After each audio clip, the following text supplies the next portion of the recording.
biggest one in Need to history. find time to send those Saurian relics for appraisal.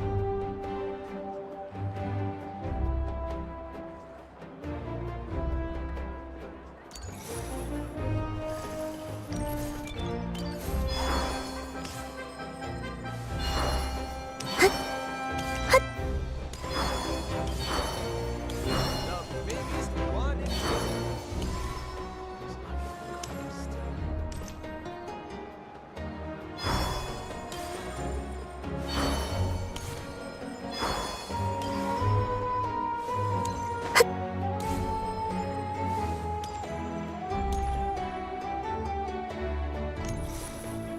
You might want to get a guide if you're not familiar with the area. There's an eviction process if you don't keep your voice down. The biggest one in history. Is the ability to not get lost some sort of talent?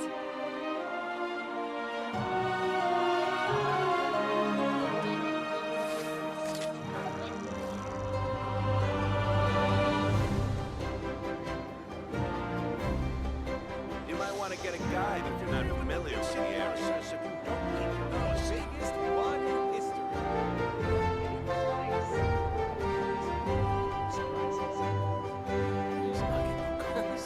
Is the ability to not get lost some sort of talent?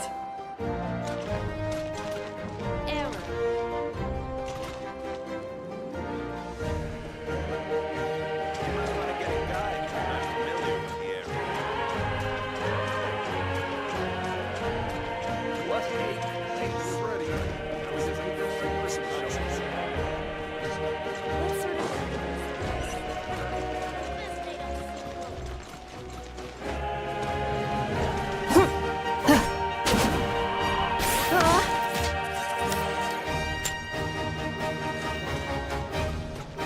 You might want to get a guide if you're not familiar with the area.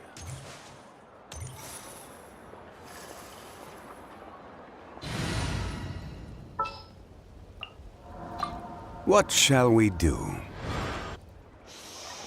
What a With the mixing place! process if you don't keep your voice down. Surprises.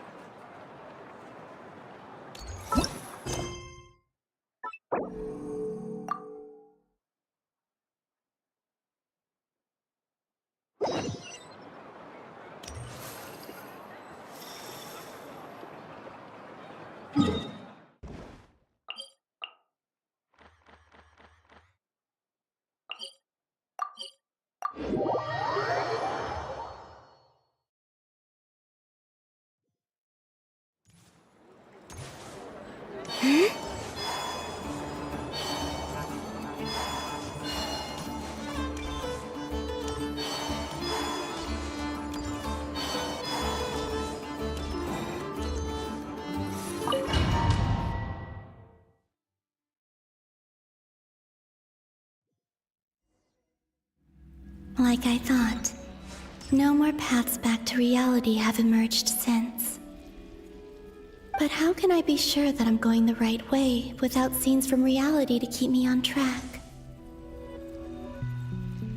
I can't even be sure of how long I've been walking for. The further I travel, the less stable this space becomes.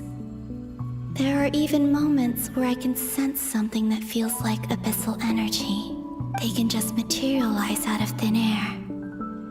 I have to keep my wits about me.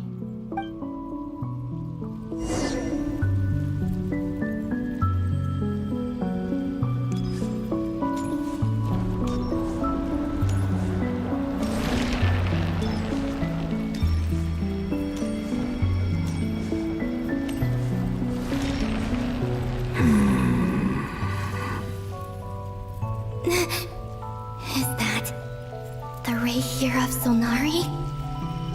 I can't believe he survived. How did he do it?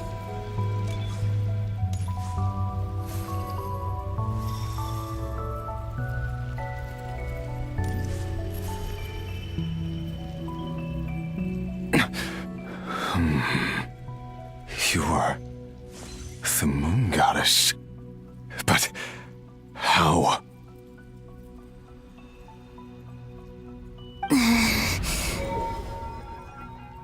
please, there's no need. I'm not interested in fighting anymore.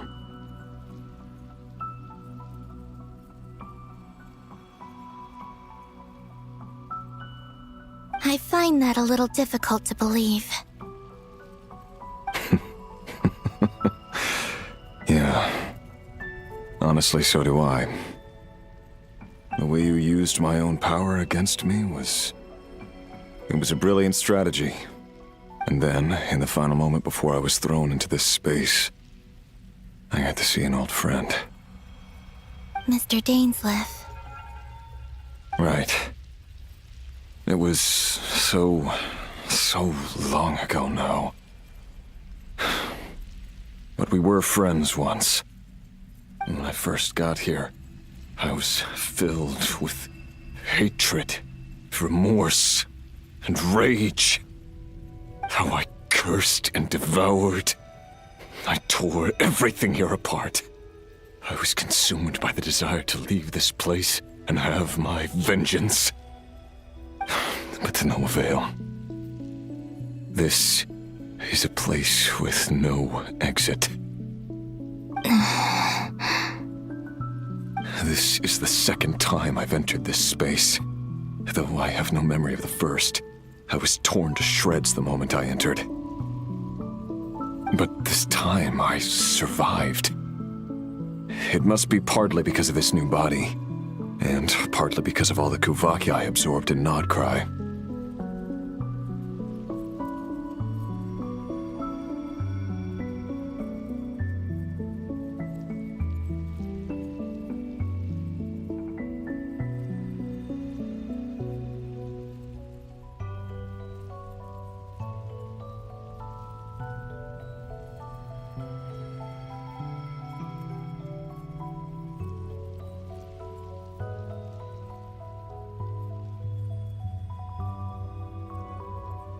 Are you the source of the abyssal power in here?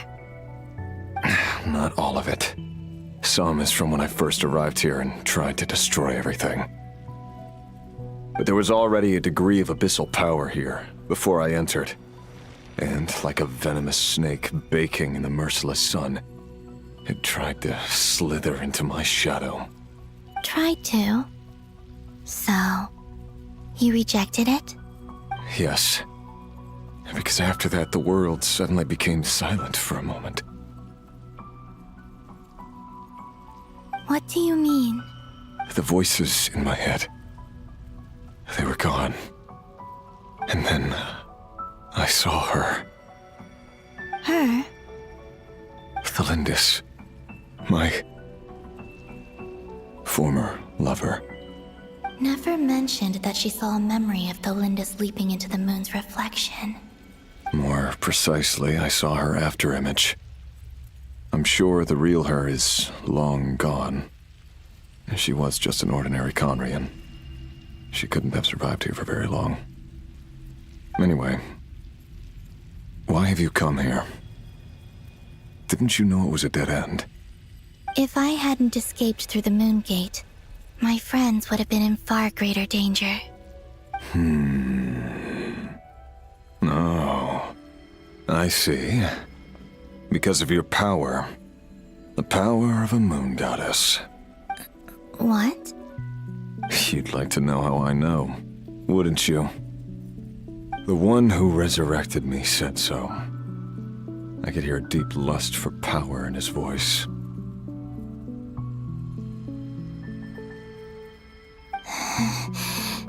Do you mean... Dottore? Dottore. So that's what he's called. He'd been collecting fragments of my body for a long time, all so that he could resurrect me at the moment of his choosing. I had no interest in his research, but being as corroded by the abyss as I was, we were aligned as far as hunting the moons and recovering my strength were concerned. So that's why the Wild Hunt suddenly became so active in Nodcry. When I left the Fatui in my weakened state, Dottore must have felt that his time had come. Moon Goddess? Could I ask a favor of you. What? I know this is a lot to ask, especially from someone who tried to kill you. If you refuse, I won't fight it. But this is the only thing I desire now. Nothing else matters. What do you want? I'd like you to take a message to Thalindis for me. Tholindis? But... Yes, she's dead. But like I said, I saw her afterimage. I can sense that some part of her soul remains here. Far, far ahead. why don't you go and speak to her yourself?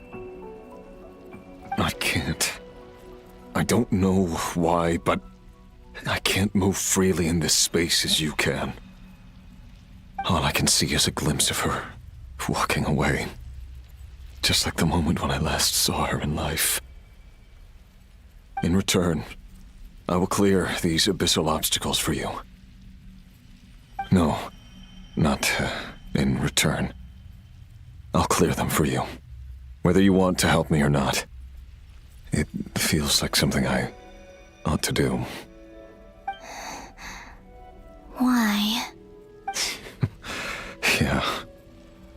Why, indeed. I've been asking myself that question a lot recently.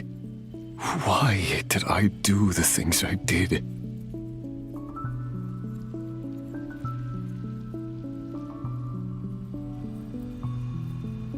I'm tired of it all. Tired of the person I became. People used me. And then I turned around and started using others. I hurt a lot of people. I think I grew tired of it long ago. But I wouldn't admit it to myself. And ultimately, that's how I ended up here.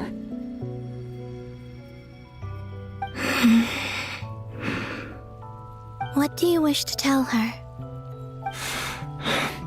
All of it. My past. My mistakes. Everything that happened after we were separated. Is it okay if I give her the abridged version? Yeah, I'm sure there's plenty you can skip over. Just tell her the important parts. Whatever you think that means. Like the part where you relentlessly tried to kill us? It's up to you. Love demands honesty. But my relationship with Thalindis was built on lies. We hid too much from each other. But after living my whole life in the shadows, I don't want to hide anything anymore. I will do my best.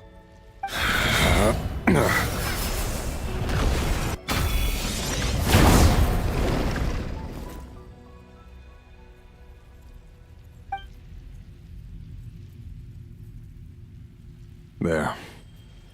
The Abyss will no longer stand in your way.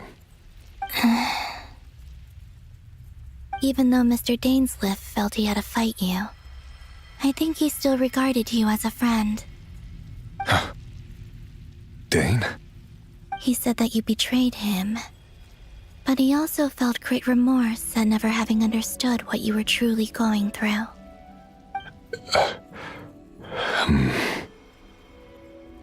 Why tell me this? Because if he'd known that someone could take a message to you, I believe that's what he would have said. Thank you. It means a lot. I know this will sound strange coming from me, but don't die, Moon Goddess. I can tell that you're determined to get out of here.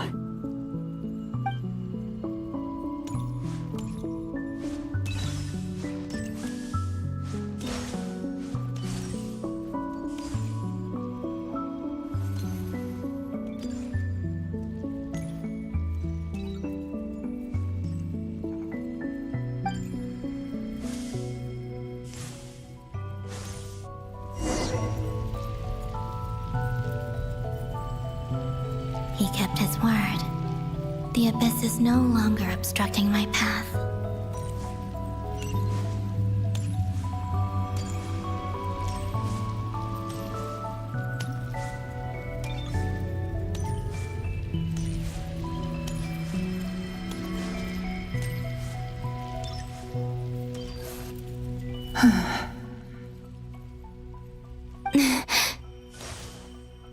Is that the Lindis? She wasn't far off at all. And yet, they can never meet. Hello, Miss Delindis. Who are you? How do you know my name? I've never seen anyone else here before. You can call me Columbina. I promised Rerir that I'd bring a message to you. Rerir? My Rerir? Is he well? He's doing better than he was. Better than he was, huh? Sounds like he's had a pretty rough time. Others have had a rough time on his account too. In many cases, their time ran out because of him. And I'm not just talking about the children of the Crimson Moon. So, things got worse before they got better. Could you tell me what happened, Miss Columbina?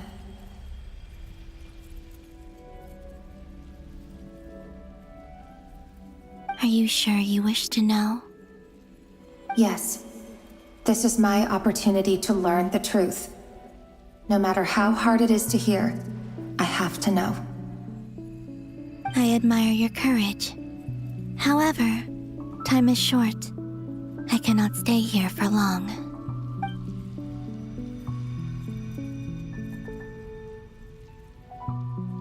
Rerir had seeds of hatred in his heart, and many people nursed them for their own ends. On some level, everything he did was to try and find a way to see you again. But in the end, he came to regret his mistakes. He wanted to apologize for hiding his past from you. Beyond that, he did not say specifically what it was he wished to convey to you, but I'm sure that you've always been on his mind. You are what has kept him going over all these years.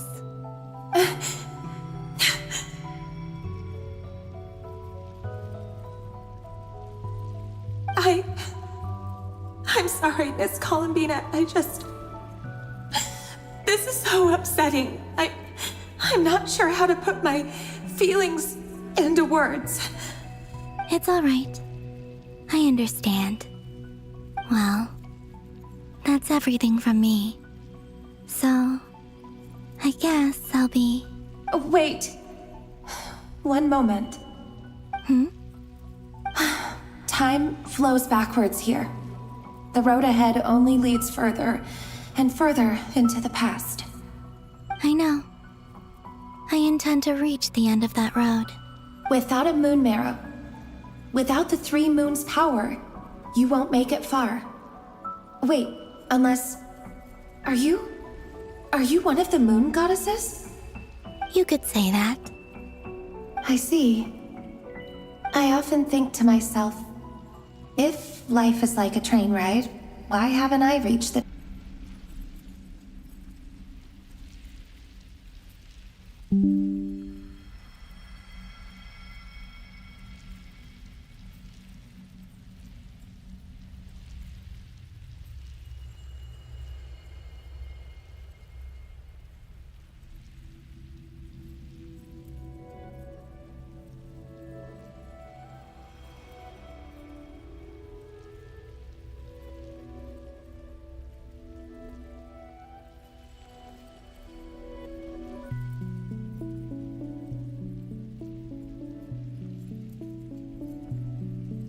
And it's not just me. It's this whole place.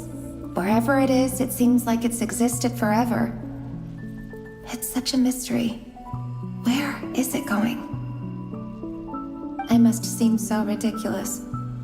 I can't answer these basic questions, and yet I jumped right in here without hesitating, only to be torn apart the moment I entered by powerful energy currents.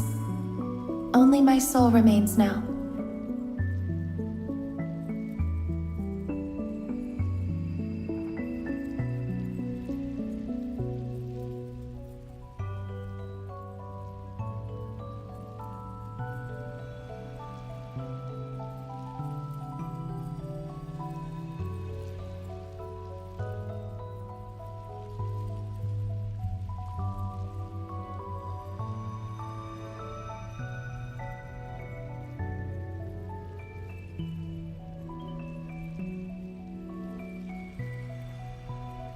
Thinking back, I was suddenly overcome with fear and terror in that moment. Perhaps I too became bewitched by the Abyss. I may have been the leverage it needed to control Rayrir. I used to be a researcher at the Universitas Magistrorum in Conria, researching the iridescent moon's marrow. Eventually, I came to the conclusion that time in here flows in reverse. Rayrir was one of the Finster King's retainers. With me, he was in an impossible position. It plagued him constantly. I wanted to help him escape his lot in life. I wanted him to be happy, so I thought I'd use this place to return to the past. At the time, I thought I could just go back to the day that the Finster King first found the prince.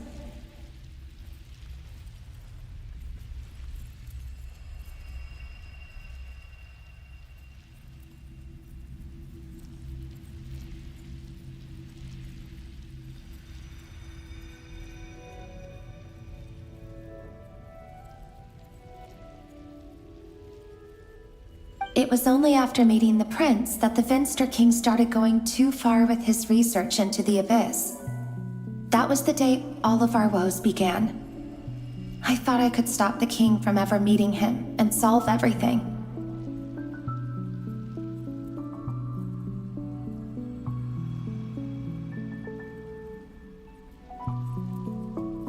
I couldn't kill the Finster King himself, so I had to find another way to save Rayrir.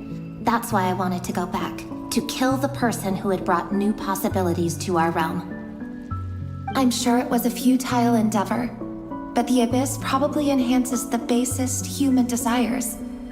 So I naively hoped I could change everything. But I was simply too weak. Like a speck of dust against the whole universe. Look at me. I didn't even survive the journey here. Not physically, at least. I know I'm never getting out of here, but you're different. You can make it, and I want to help you. I owe you that much. How do you plan to help me? Have you noticed the golden energy that exists here? Based on my past research and my observations since coming here, I believe they carry you forward faster. I can share what I've learned, and help you understand the pattern in which this energy appears.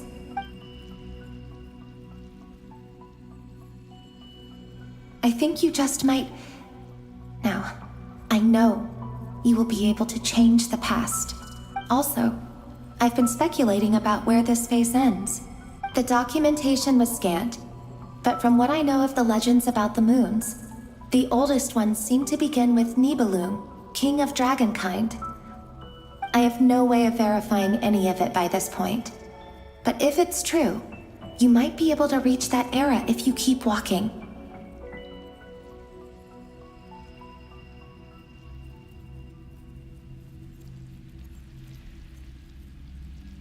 Understood. Thank you, Miss Thelindis. I'm the one who should be thanking you. If you hadn't entered this realm of everlasting death, what use would my deductions be? Thanks to you, they have some meaning. About Rayrir, I'm so sorry. For everything. It wasn't your fault. That's not true. Because we both feared bringing trouble upon each other, neither of us ever told the truth. And that dishonesty sealed our fates. But enough about that. I wish you a safe journey, Miss Columbina.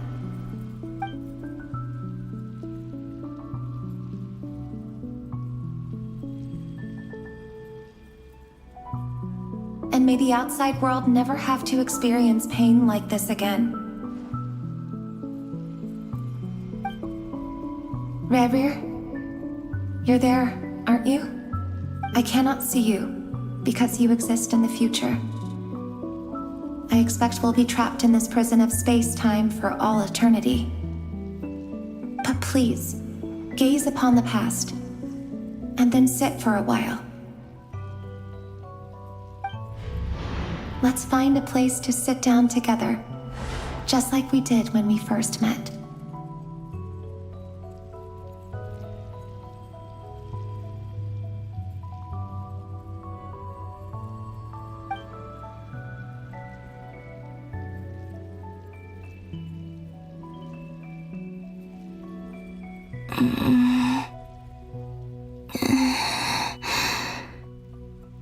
How long have I been walking? How much further till I reach the end? Is there even an end to be found? Everything's getting blurry.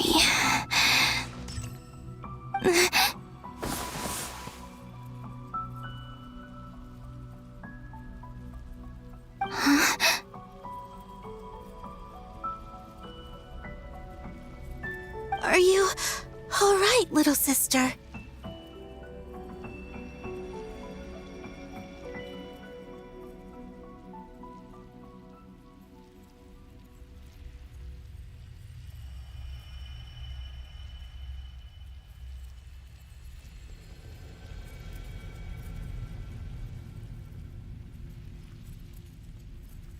Have you come from the distant future?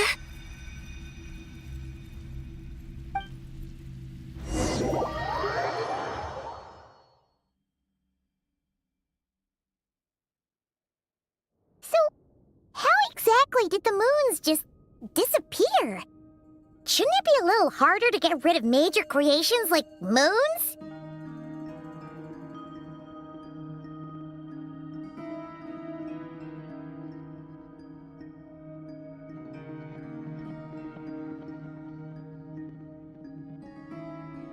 The world is a vast and ancient place. On a certain scale, all life lasts for but a fleeting moment. Miss Nicole explained that the moon goddesses likely perished in the War of Funerary Flame. The moons themselves were also destroyed at that time, save for the Frost Moon, from which a new moon goddess was later born. Am I missing something then?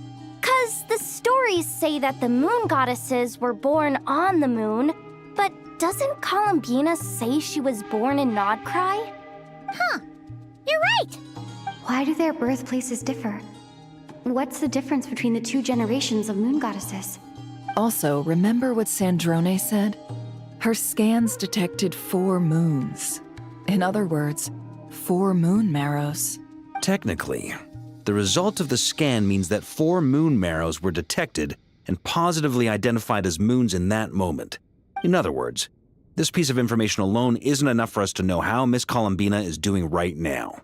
Yep, we have no way of staying up to date on whether she's dead or alive. She's on her own for now. But at least she's trying her best to get back to us. Yeah. She's a tough cookie. And a sore loser, too. We have to trust that she'll find a way. Because we really need her power. As much as it pains me to say it, we've got no chance of beating Dottore in a straight-up fight. He's much too powerful. It wouldn't even be close. That maniac is going to devour everything in his path until he reaches us. We need to find someone or something that can stop him before he does anything worse. I'll be frank. Our only hope of defeating this false god is with a real moon goddess on our side. I'm not just saying this because Columbina's a friend and I want her back safe and sound. It's just the truth. And I know that even she was no match for him when he attacked, but I don't have a better solution.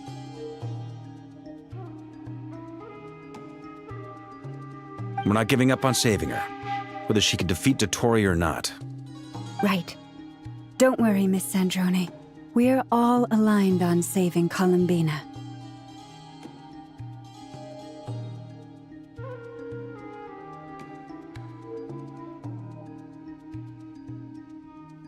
No one's trying to argue that we can only justify saving our friend because it will help save the world. This is about multitasking.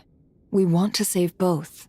So, she's more than just a moon goddess to you guys? Absolutely. Duh! She's part of the gang. And you are too, you know. Yes, I know. You don't need to labor the point. I knew that the moment I came running over with my documents that I was part of the in-group. I mean, if Arlecchino can fit in, I certainly can.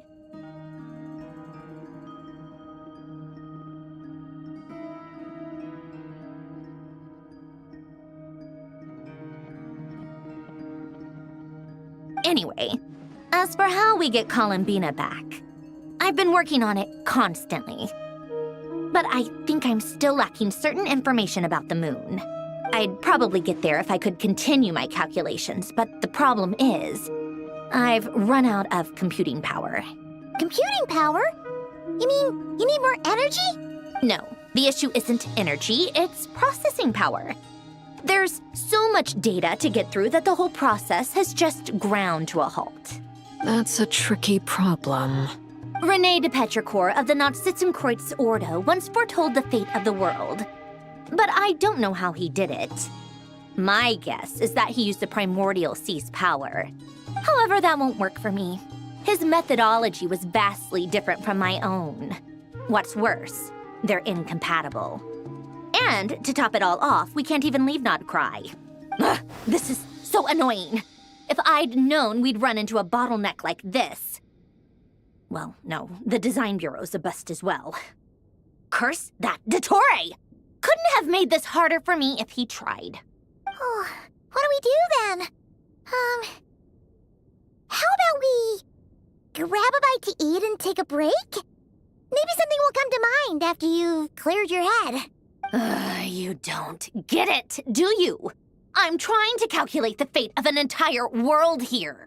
And I need accurate results, not vague prophecies. Where the heck am I gonna find the computing power for that? Ahem. Anyway, time to shelve the discussion on technical difficulties. Being a killjoy isn't very ladylike, after all. Either way, we've done what we can. Rest well, everyone. Remember to let us know if anything new comes up. Haggai?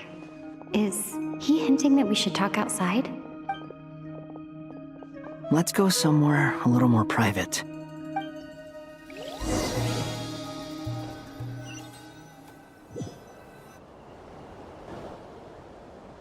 You know that Dory went back to Sumeru, right? Yeah. She mentioned she was planning to head back. Things aren't looking good for Nodcry. She's gone to spread the word so that Sumeru has a chance to prepare for the worst. From what I know of Dottore, there are two possible reasons why he hasn't made a move yet. One is that he's still working through some kinks in his new powers. The other is, he wants to see how we're going to react. He'll easily devour everything eventually, so I guess he's in no rush to make it happen. The first false god he made was me. Now it's his turn. Even though my records were erased from Irminsul, Dottore's ideas haven't changed one bit. He once told me that becoming a god was like turning yourself into a hungry wolf or giant serpent to devour the moon. Clearly, he began studying the moon goddess's powers long before he even tried making a god. He's always wanted to get his greedy hands on divine authority one way or another. And in the end, he devoured the moon where I failed.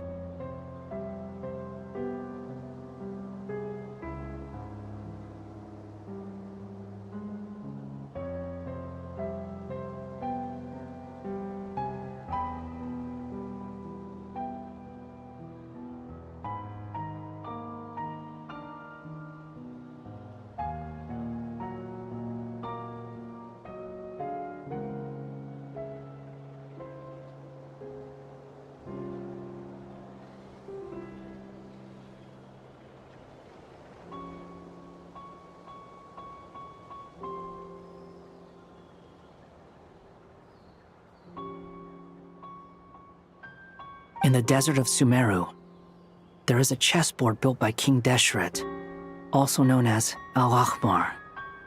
I don't know if it was a real game, or if he was just trying to challenge his servants and citizens in some way, but creating games and setting rules.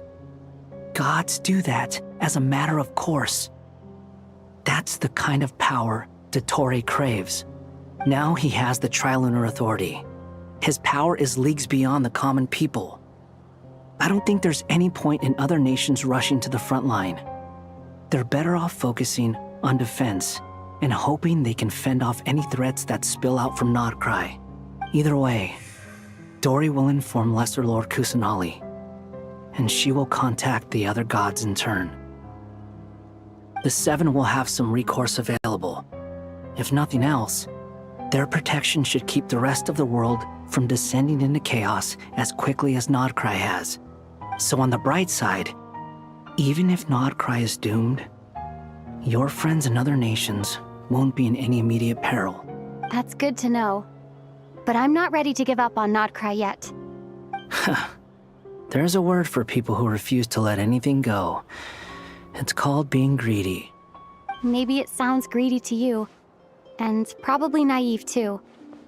But whatever you call it, that's what gives me the determination to keep fighting. Battles are fleeting, but the will to fight is a long-term commitment. Give up for even a moment, and your resolve will shatter. Why do you always feel the need to do the right thing? No one is born to be a savior. I mean, who's gonna criticize you if you fail or give up? Don't take this the wrong way, but Dottore said something similar to me. I guess the Fatui attracts people who don't believe in saviors. Not necessarily. It's less about belief for me. I just want to know how determined you really are. After all, I don't owe anything to anyone else here. Only you.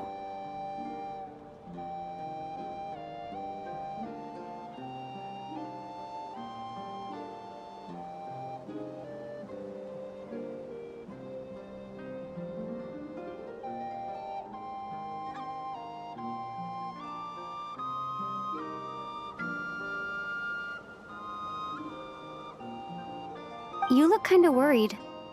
If your arch-nemesis was about to achieve their ultimate goal, I think you might feel a little worried too. That's true. Dottore is about to become an omniscient, omnipotent deity. That's gotta be a bitter pill to swallow. Still, you're calmer than I expected. Obviously. I have to admit that my past self was a reckless fool who misunderstood not only the point of revenge, but how to achieve it. And as much as I want my vengeance, I know I'm not gonna get it by acting alone. If the world's taught me anything, it's to think before I act. Too bad it never taught me any other virtues, though. So, I am going to destroy Dottore, no matter what it takes. So, what's your plan? I'll get to that. First, tell me, what do you think of Sandrone? Just like Paimon said, she's a friend, part of the gang. How much do you trust her? This is a serious question. Think carefully before you answer. Although she's with the Fatui, she has her own values, and she's helped us a lot. If nothing else, she's clearly going the extra mile for Columbina. I see no reason not to trust her. If you say so. In that case, the three of us need to talk. I have some thoughts about her computing problem. It can be solved, but it will come with a cost. How much? If I can afford it, I'll cover it. Sometimes your heroism really backs me into a corner. You know that? Come on, let's go talk to her.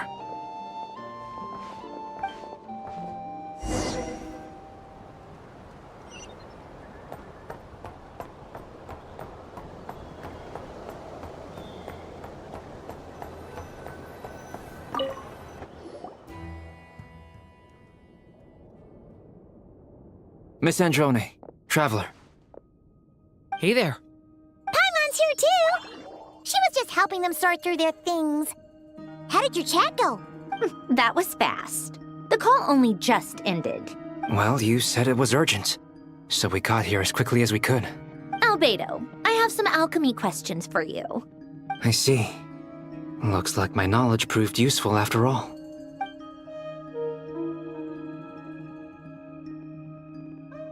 If I might ask, what is the end goal for the modified formula you'll be using? I needed to predict the future of the entire world. But I've run into some teething issues since trying to implement Renee's theory of the 4 Orthants. I see. I'll have a look at it. Still, computing power is the real issue here. How do you plan to solve it? About that, it's been sorted. Oh, with the Traveler's help? Actually, you're not wrong. She found the person with the solution. Was it Hat Guy? Yeah, it was him. Wow! Go Hat Guy! Seems like all that time studying at the academia is paying off big time. But where is he? Wasn't he the one who asked Albedo and I to come here? Come with me.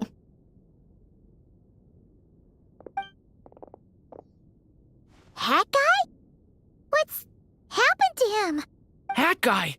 Can you hear us? No response. I guess he's in hibernation. Hat Guy mentioned that he was a puppet. It seems that his functions are currently shut down. I presume this has something to do with the solution to your computing problem. That's right. He and the Traveler came to see me. Wait, what? You have a solution? Would you calm down? Why do you always react so hysterically to everything? Excuse me? How would you know? You shouldn't be so quick to judge complete strangers. It's very bad manners. Oh, please. It doesn't take that long to figure out that you have a temper.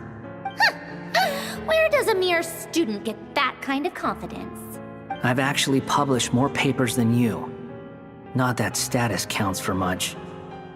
Even Paimon's applied for academia admission. Huh? Are you serious?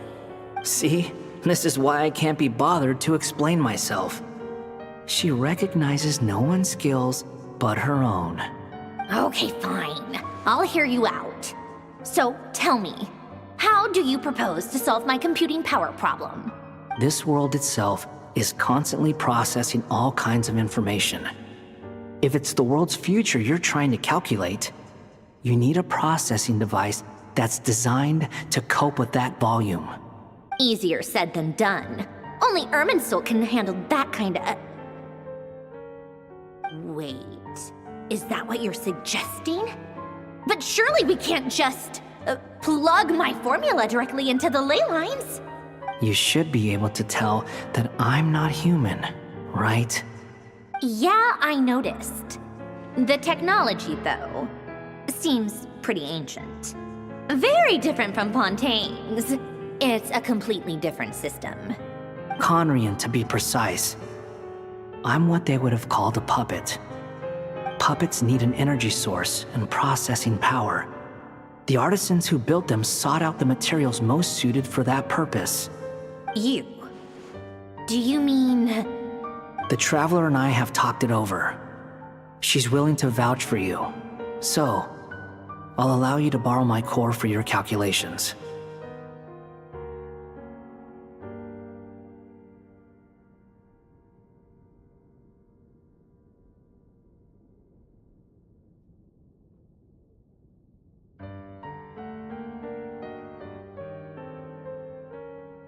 It was built using wood from a silver white tree, which makes it a small part of Irminsul.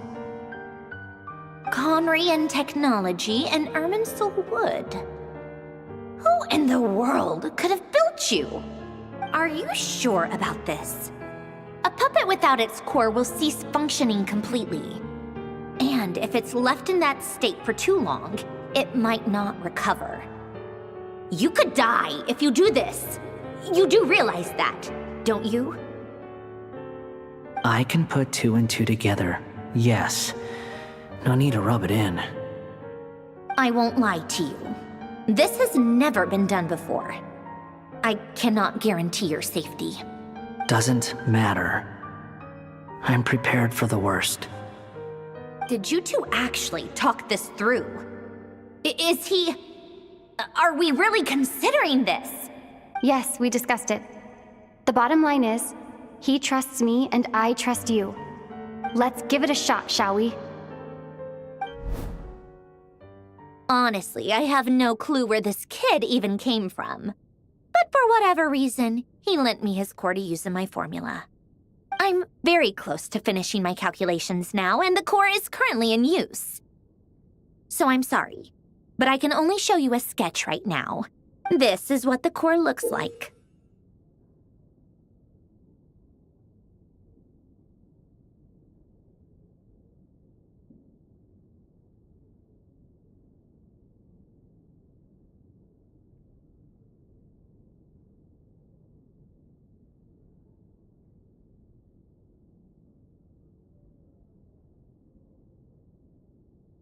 A silver white branch.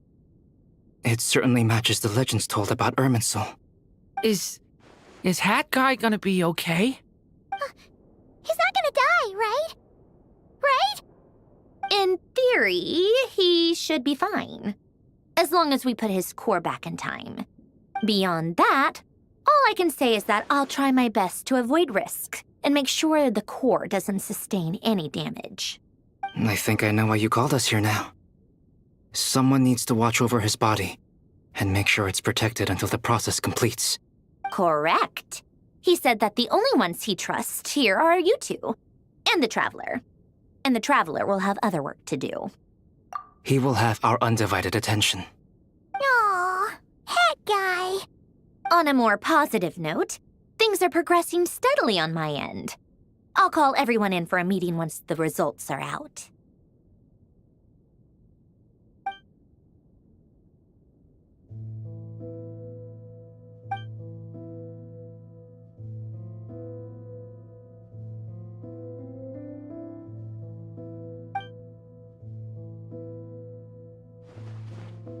The worst case scenario with the core removal is either a system reset or a total loss of function. But I'm not afraid. A quiet death should have been my fate long ago. A core is completely different from a heart. It's like another vital organ entirely. I never believed it could be a true replacement for what I sought. But in the end, it turns out the core was more useful to me. Pretty funny when you think about it. It's like the punchline of my entire life.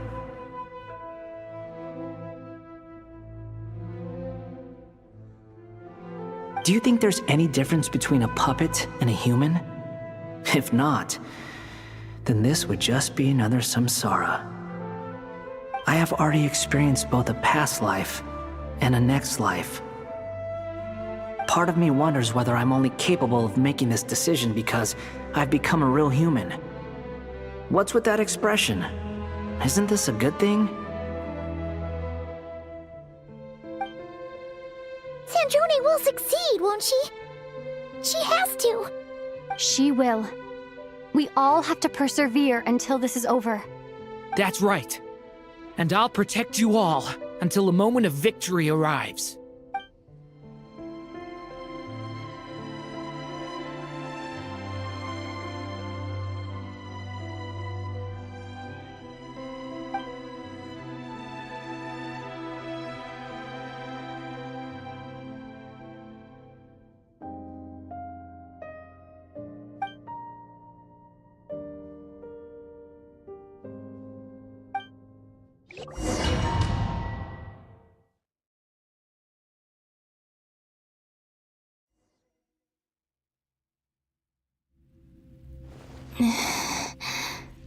Who are you?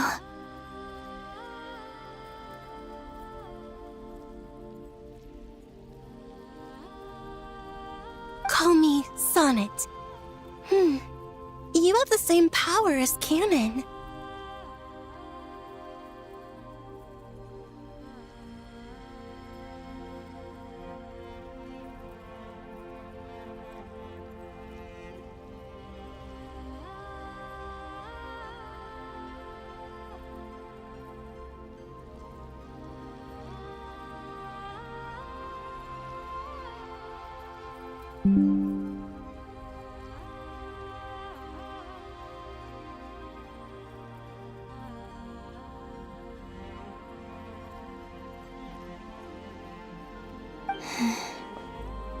Sonnet. So, you're the goddess of the iridescent moon?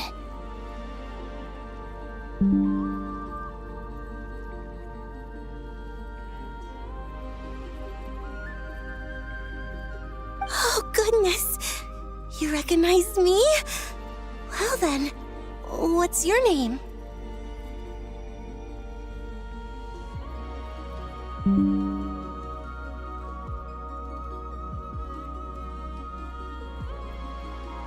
Columbina.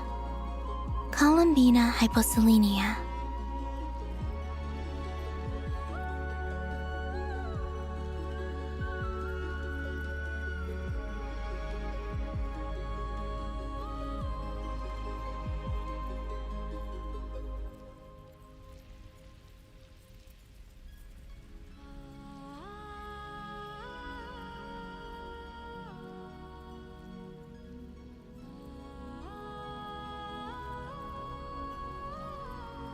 Hyposelenia.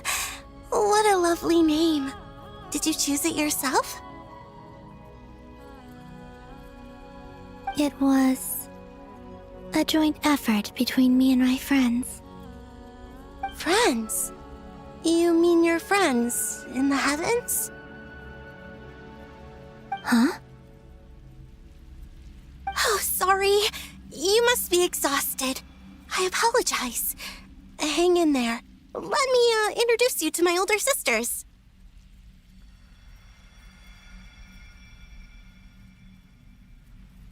Do you mean the other two moon goddesses? Arya and Canon? Wow, you sure know a lot. Hey, does that mean that our story goes on into the future? Oh, I guess that wasn't the best question to ask. It's all right. We were prepared for that possibility. You could say we were too prepared. I can't even remember how long my sisters and I have been here by this point.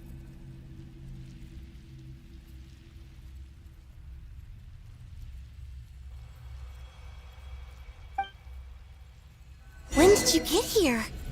How long has it been? I can't say for sure, but it feels like it's been forever. I see. Are you feeling all right? You look a little unwell. I can hold out a while longer.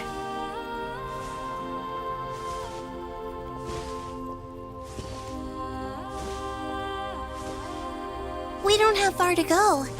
The place where my sisters and I are based is just up ahead. Don't worry, they're both really nice. I'll introduce you.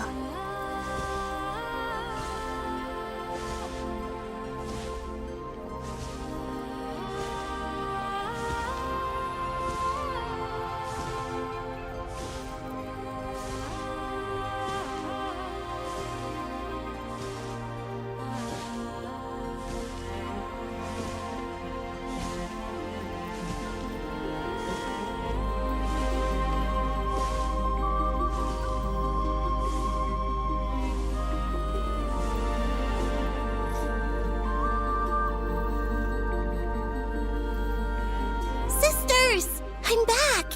And look who I've brought with me!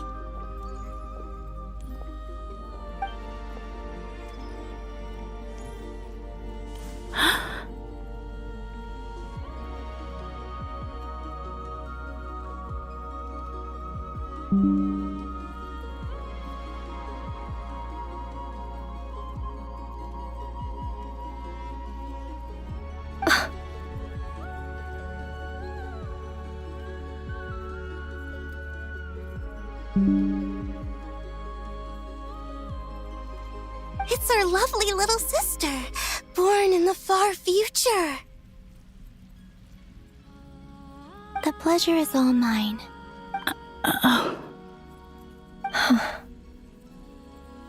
Allow me to introduce you to Columbina Hyposelenia. This is Arya, the goddess of the eternal moon.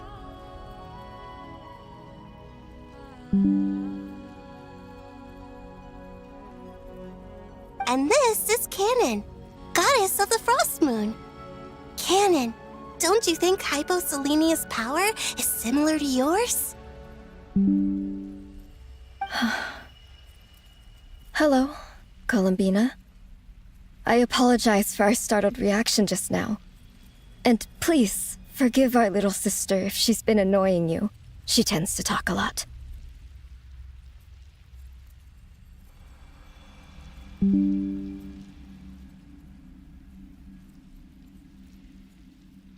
It's fine.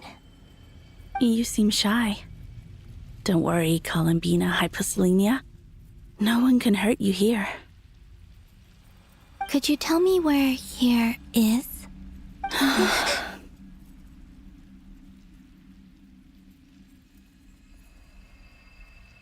Please. I must know. My dear sister. This is where Tevat's original ruler, the Dragon King Nibelung, imprisoned the moon goddesses.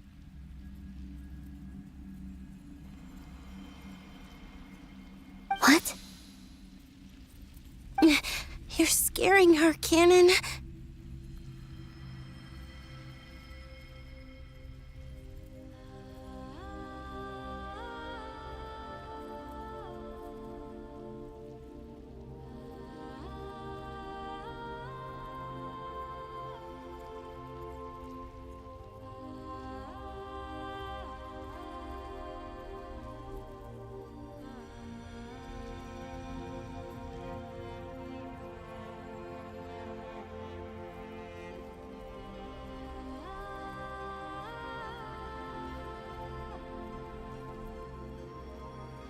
No, I'm fine.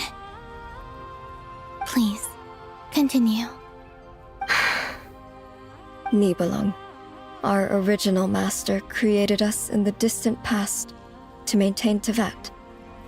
But he left this world and traveled into the dark universe beyond, to explore worlds vaster still.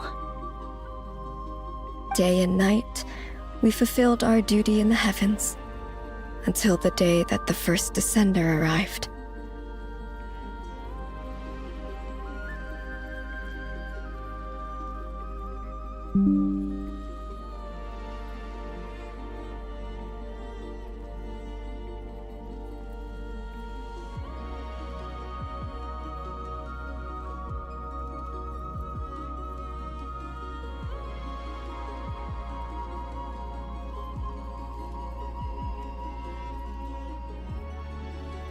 The great ruler of the firmament. The heavenly principles. Is that what later generations call them? I see. But we did not reject them at first, nor did they seem to harbor ill intent towards this world. We coexisted in peace.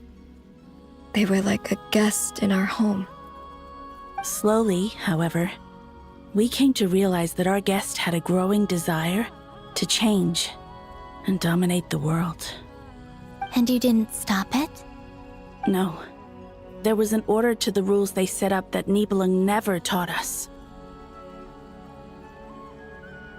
We wanted to know if this order would bode good or ill for Tevat. All right. Canon and I wanted to know. Sonnet was against it from the outset. Later, we discovered that this great ruler of the firmament bore an almost paranoid hostility toward the desire of certain life forms to seek power. Or perhaps they feared them.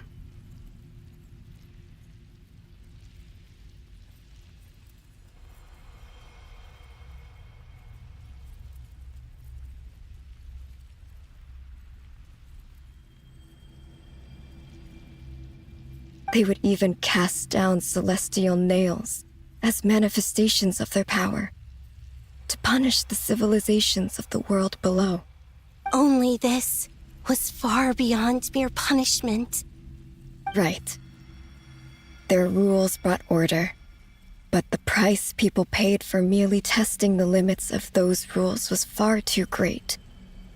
I did everything in my power to help the punished escape catastrophe, but still, too many lives were lost. The ancestors of the Frost Moon Scions were some of the ones you helped. But just when we had decided to take countermeasures, the Dragon King, Nibelung, returned. And so began the War of Funerary Flame. So, that's the name the world gave that war in the future. Well, who won in the end? As far as I know, the Heavenly Principles won, although it came at a great cost. They remained in Teyvat, where they continue to rule to this day. And the world's original master, the Dragon King Nibelung, was destroyed. And what of the moons? Are there still 3 moons in Teyvat's skies? You can tell us the truth, Columbina. We know we are but remnants of a bygone age. We are prepared for the answer. Only the Frost Moon remains. But it has been cast beyond the false firmament by the Heavenly Principles. The eternal and iridescent moons were both shattered during the war.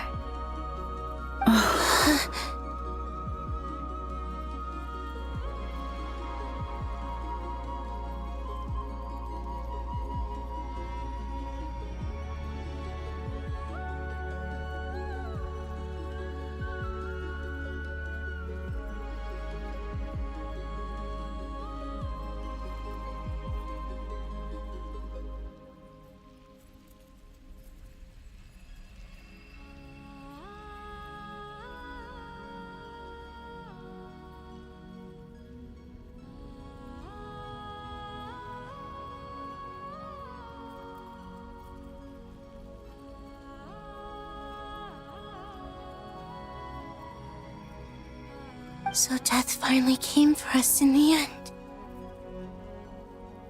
Sonnet. But you're still here, aren't you? A moon goddess cannot live without her moon, Columbina. She's right. That's why I began to disappear. Because the Frost Moon is cut off by the false sky. How much worse it would have been if it were outright destroyed. Our souls may endure within this lunar palace, but if our moons are destroyed, then we shall disappear the moment we depart from it. I'm sorry. There's no need to apologize to us, dear sister. If anything, we owe the world an apology. If only we'd decided to act sooner, rather than arguing amongst ourselves. all the more reason not to spend this time in regret and repentance. Instead, we should focus our efforts on how we might help our future sister. Sorry? Don't you see, Columbina, your story is not yet over. Is that not why you are here?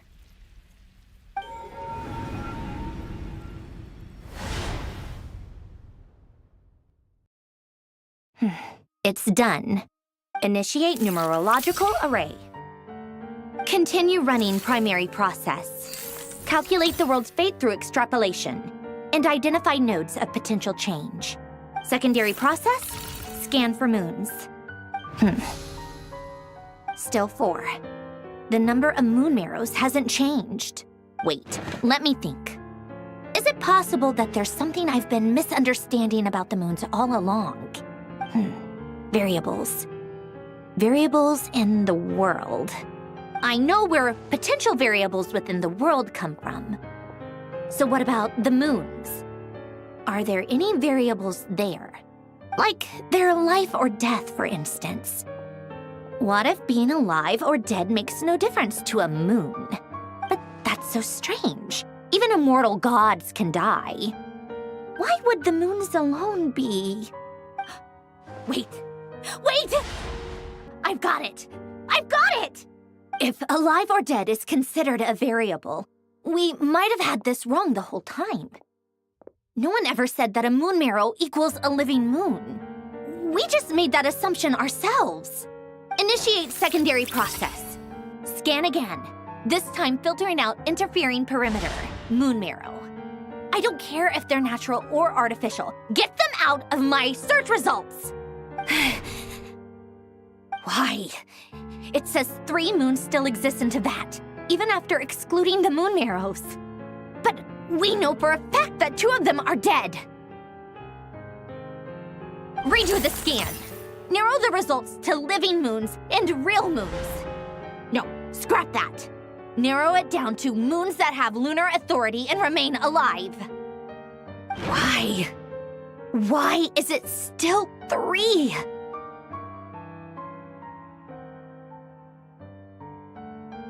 What is this, Columbina? Has the world lied to us? Or are you the one pulling the wool over our eyes?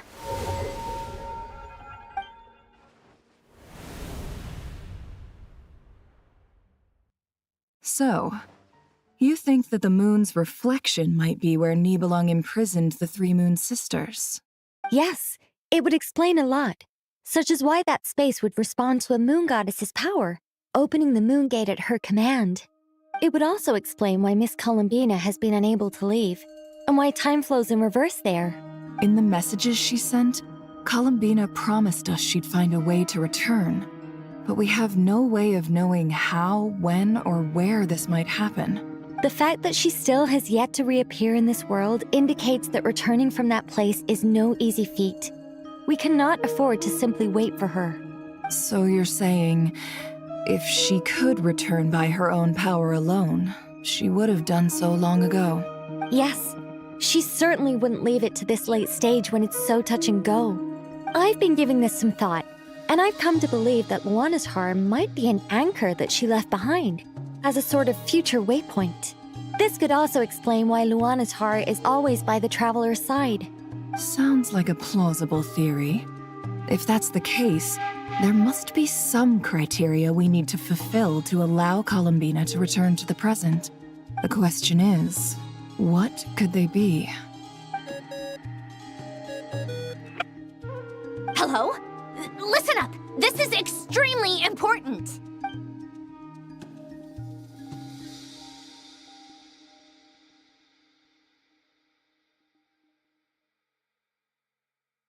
Not only is Columbina alive, but she may well exist in a form unimaginable to us. I'm still unclear on the details, but she's done something truly inconceivable in the past. And the clue to what she's done lies in the moon and Teyvat sky.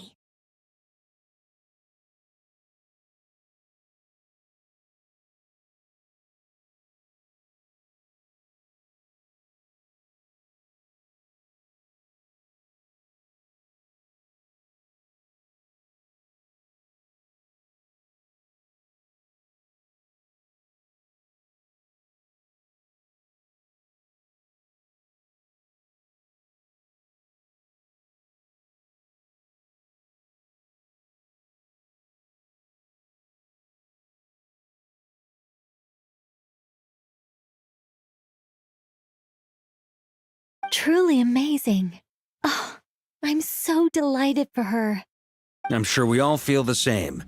And I'm sure Columbina is ready to get back here and fight by our side. I'll keep my calculations going and try to find some way of coordinating with her. But that's not an excuse for everyone else to slack off, okay? All of you had better keep trying to think of solutions.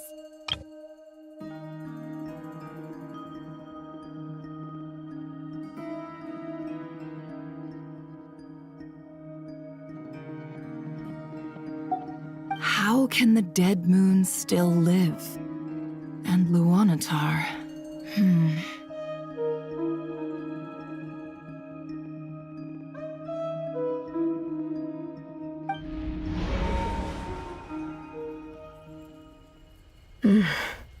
It's hard to believe that's what will happen in the distant future. Our authority is linked to the most fundamental rules of Teyvat. I suppose it's no wonder that many would covet that power. I didn't realize that when you said friends, you meant people who live down in Teyvat. That's so lovely. I always wanted to go down there and have some fun. Have you ever tried leaving this prison? Of course. Between us, we've tried everything. But no matter where we go, this space will eventually bring us back here. It's like the center of a whirlpool. Everything ultimately converges here, at the moment when Nibelung imprisoned us. In that case, have you tried using any of those pathways that connect this space to the real world? Sorry? What are those? They're passages through which you can make small-scale changes to reality by using Kuvaki. Or am I the only one who can use those passages? Because part of my soul remains in reality. Kuvaki. What is that? You don't know? It's a unique kind of elemental energy found only in Nodkrai, the land from which the moons arose. Oh. Well, it's true that the moons first rose up from the part of Teyvat you say is called Nodkrai.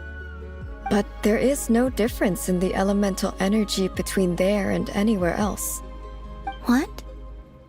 Could you show us some of this Kuvaki hyposelenia? Maybe if we see it, it'll make more sense. Okay.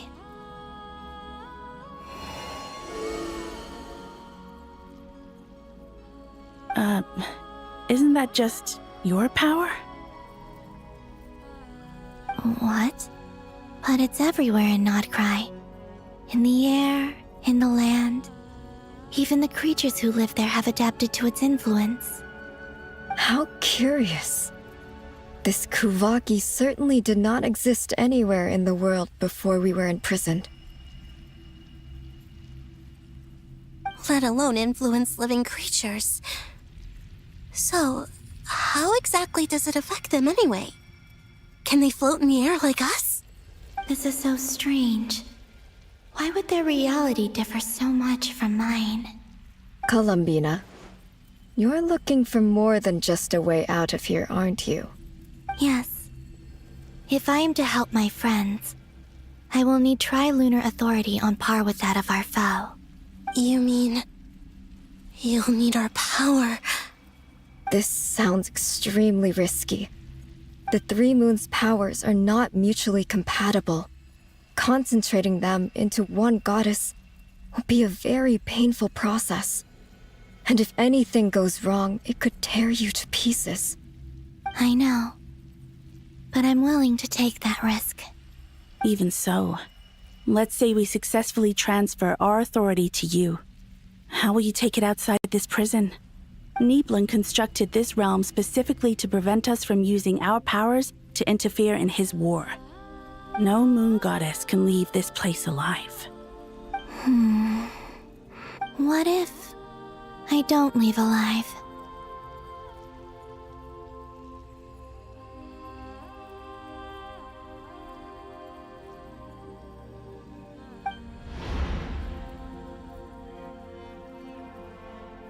Where do we even start? How are we supposed to figure out what we're meant to do to help Columbina?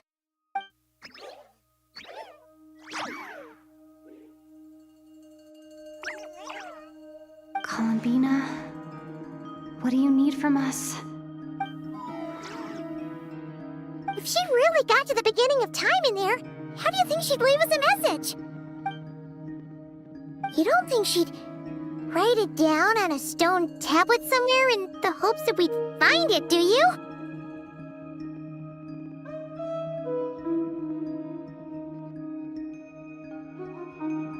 Seems unlikely.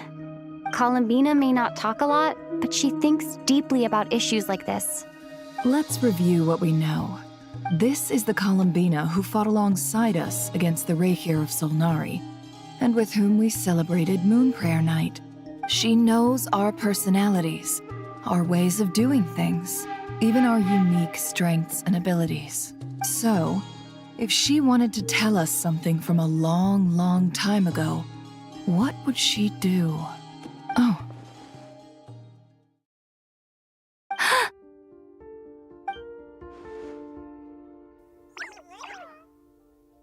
Traveler, you once said that those golden ripples also appeared when Luanatar was born. What if Columbina left Luanatar here, not just as an anchor to the real world, but for some other purpose? If she is part of Columbina, and Columbina knows that I can see past events through her.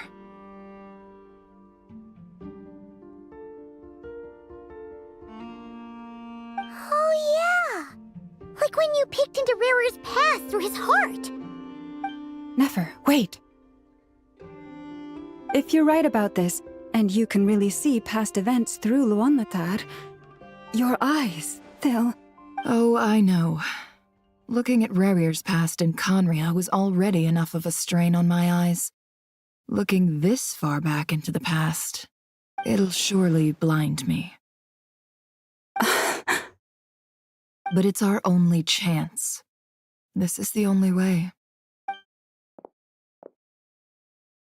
Boss. We spoke about this once, a long time ago. Do you remember what I said, Yehoda? The day I lose my sight, the Curatorium of Secrets will be yours to run. But... What's wrong? I'd be overjoyed if I were you. This day's come a lot earlier than either of us expected. I need to know you'll honor our agreement, Yehoda. Promise me. Yes, Boss Neff. I promise. Are you sure you don't want some time to think this through? What is there to think through? I should have gone blind after our battle with Rerir. Frankly, it's almost criminal that I got away with it for this long. Then at least let me take some precautions on your behalf. And if you really do lose your sight, I'll visit your office every day and make sure you're well looked after. Oh, please, anything but that. I was actually ready to go through with this. Are you trying to scare me into backing out? As if I could ever scare you. I'll assume you're just joking to calm your nerves. All right, enough chit-chat. Let's do this.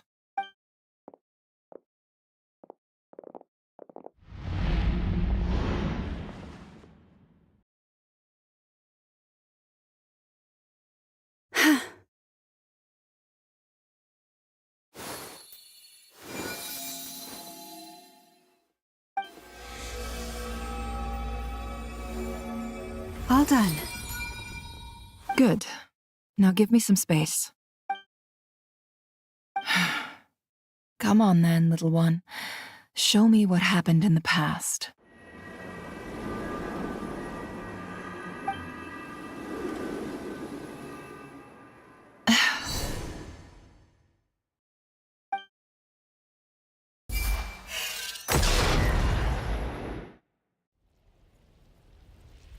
Between the Trilunar Authority, Kuvaki, and the sole-surviving moon, the Frost Moon, I think I might know how to get back.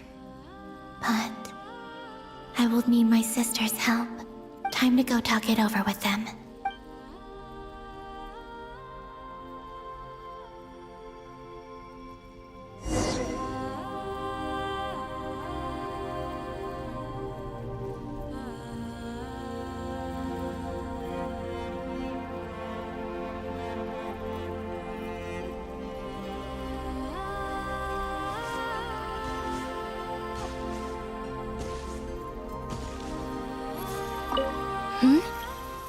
Have you decided what to do?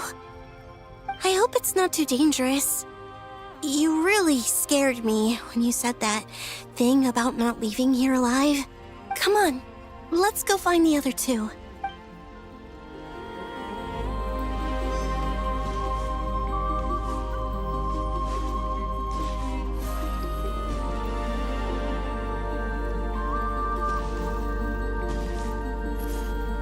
It seems you have reached a decision. I'm all ears. What do you propose?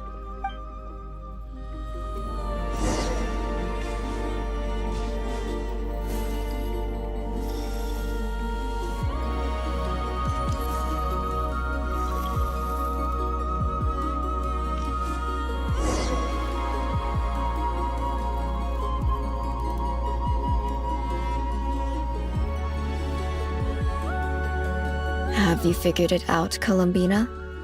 Tell us, how do you plan to leave this place?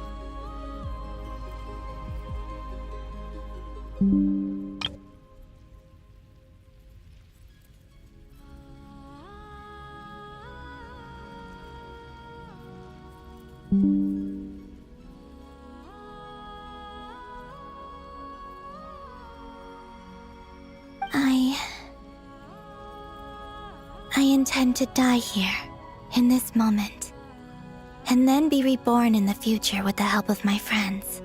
What? What are you saying? How can the dead be reborn? And how will you inform these future friends of your plans? You can't exactly leave oracles. Nothing can escape this place. Not a single ray of moonlight.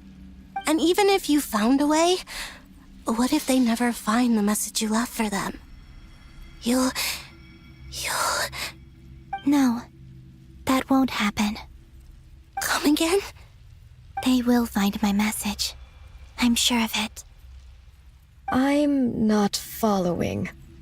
How exactly will you achieve this? It's quite simple, really. First, I will leave my soul here.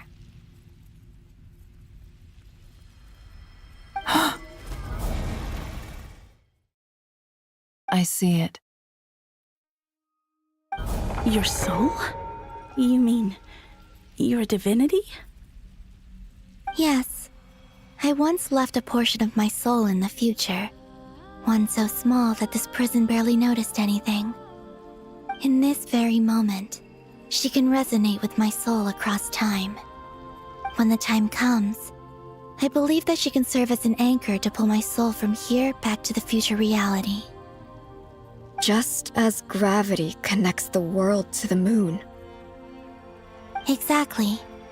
In the future, where I came from, the moon has been cast beyond the false sky, but I can still feel that it is there. In a similar way, I can feel a connection to the soul fragment I left behind even now. My friends can use it to detect my presence. But how do you just leave your soul here? Is that even possible? On my way here, I met an ordinary mortal who entered this place long before I did. Her body is long gone, but her soul remains. And before that, I encountered an old enemy whose entire soul survives here intact, while the power that once corrupted his body has faded away. So, perhaps this space is specifically designed to imprison divinity and authority, but not the physical body.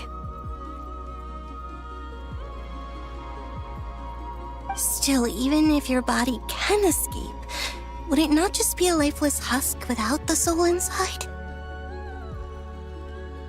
Wait, is that what you meant when you said you wouldn't leave alive? Yes. I shall turn my body into moonlight and pour it over Nodcry.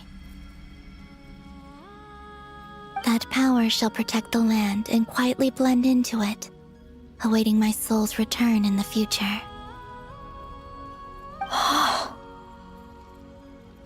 However, I cannot do this on my strength alone.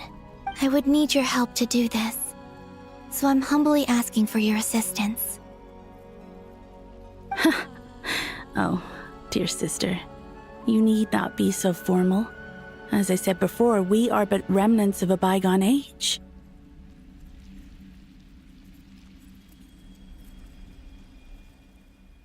You, on the other hand, were born alone in that distant future, and you have walked a long and lonesome road since then. How could I bear to let your story end here in this dungeon? Don't forget, we are your sisters, your family.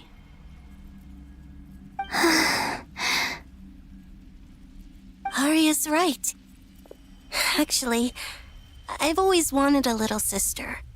Can you imagine how it's been for me? Getting nagged by 2 older sisters all the time. Now, I finally get to be the big sis. And not just that, but I get to help you return to your world, too.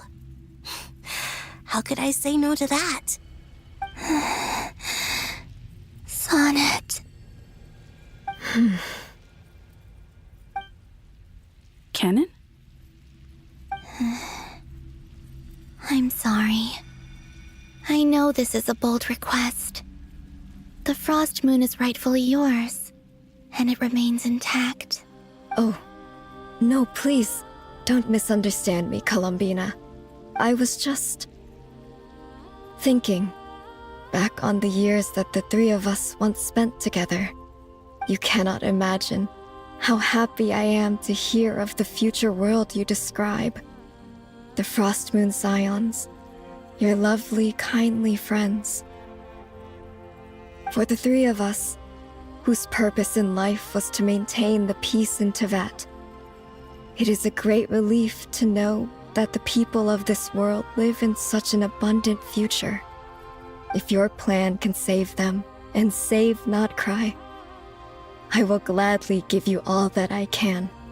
Besides, the 3 of us have been together since the day we were born. I could never abandon them to live on alone without them. Canon. Still, I do have one question I would like to ask you before we proceed. Certainly. What is it? Why do you cover your eyes?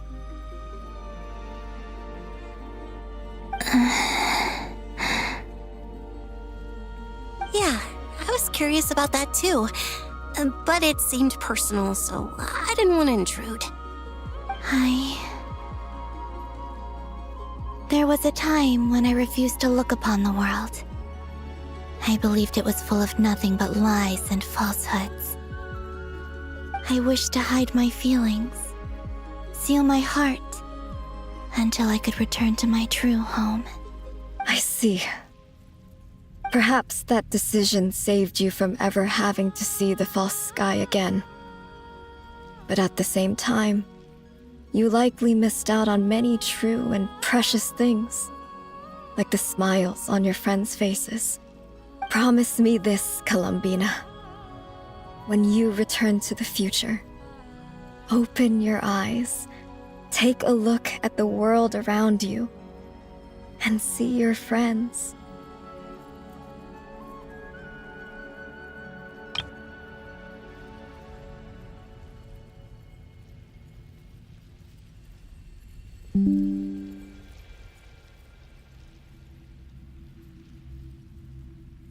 I'm sure that you know this already, given that you long to return, but that is your true home.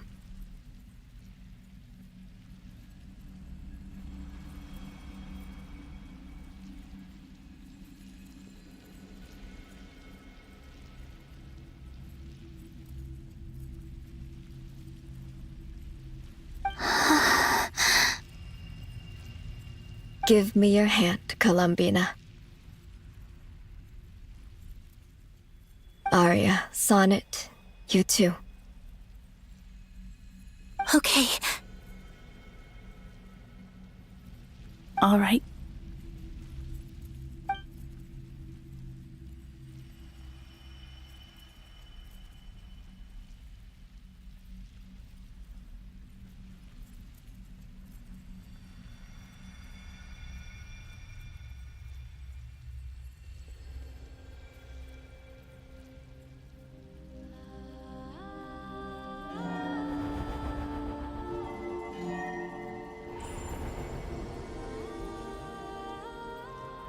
We once were the songs sung for eternity, but now it is you who must continue to sing.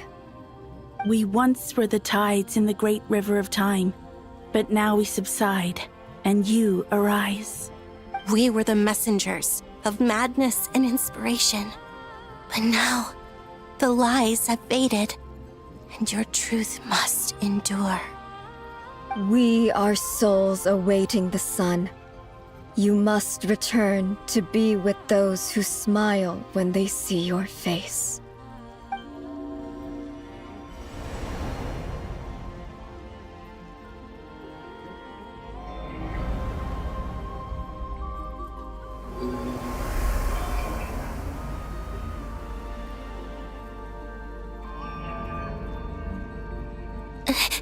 Is it done? Yes. We have transferred the authority over all 3 moons to Columbina Hyposelenia.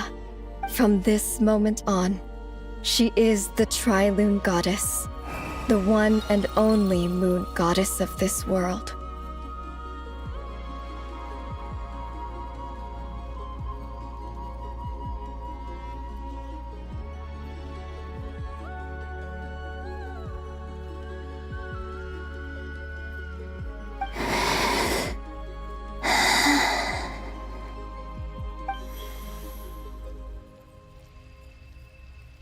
Thank you. Thank you, my sisters. Now go, and do what you believe is right, Columbina Hyposelenia. Be aware that we cannot grant you the power of the 3 moons beyond these prison walls. The conflict that arose over their remains following our disappearance will still take place.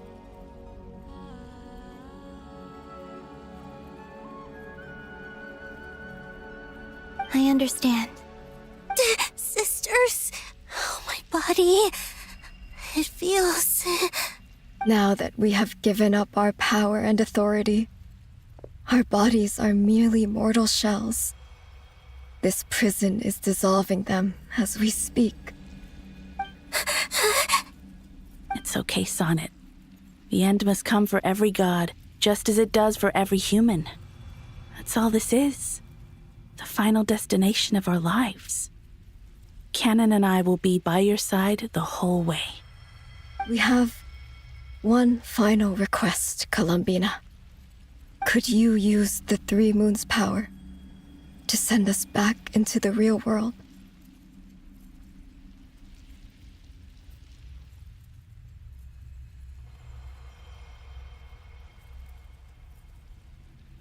Now that we have lost our powers, I doubt this space will seek to hold us further. It's just... we would like to spend our final moments together in the only place we ever called home. Of course. Gladly.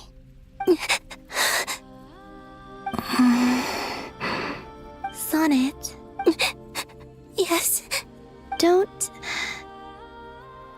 I wish I could tell her not to give in to the abyss. Not to be afraid. But is this really what I should say at this moment? Don't forget. I'm so glad to have a big sister like you. No, Hypo. Thank you.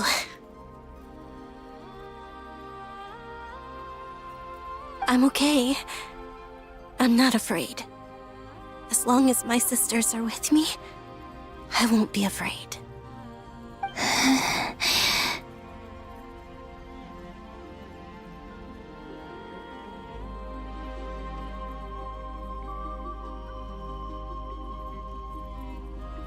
It looks like this is goodbye, sisters.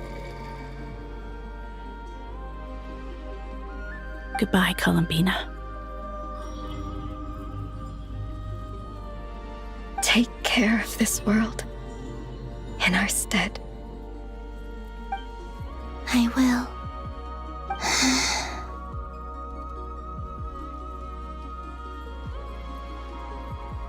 And now, it's time for me to bid farewell to my body, too. May it become the moonlight that keeps Nodcry company through the long years ahead. So this is why Nodcry was not always home to Kuvaki. It only appeared after I poured my body out upon this land, and only this land. Kuvaki responds to me because it is me, my body, answering the call of my soul. And the golden energy I've encountered on my way here was, in fact, that very soul, which I am about to leave here to guide me.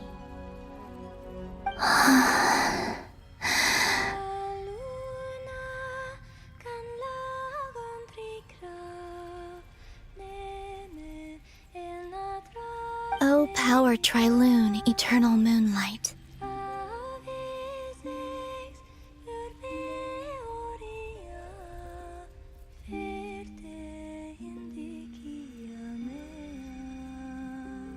I, Columbina Hyposelenia, lay aside my body. Let it be cast into the dark night to illuminate the future. May it be a companion to all who dwell beneath the moon.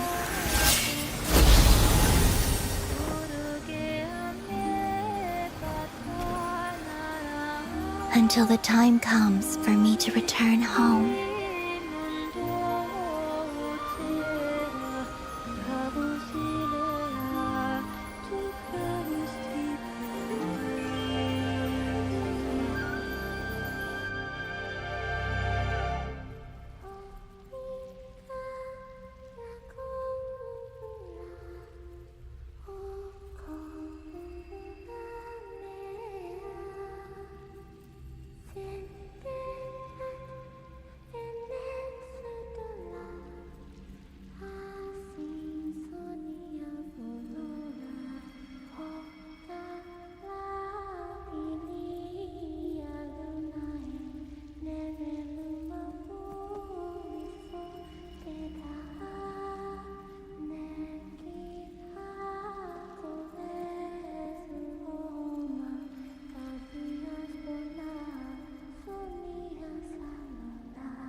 That was crazy!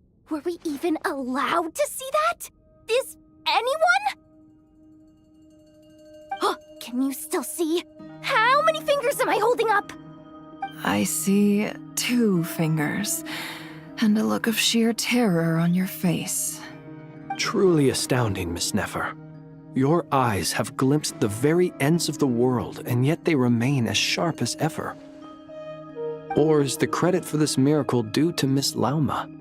It seems that even time itself is no match for your medical skills. Surely you jest, Mr. Flins. I suspect we have Columbina to thank. She must have realized the immense toll that the ritual would take and purposely set aside some of her power in the past to protect Nefer's eyes when this moment arrived. There is always a great price to pay for witnessing the truth, but it seems that this time, Columbina has shouldered that burden on our behalf. She chose the perfect method of getting a message to us. Though her eyes were always shut, she was clearly so perceptive. She knows us well. She knew exactly how we would think and what we would try. Despite being separated by time and space, we're seeing the same possibilities and seizing the same opportunities. We still don't even know if she's okay right now. But as long as there's a chance we can do something, we'll fight to make it happen. We'll get you back somehow, Columbina.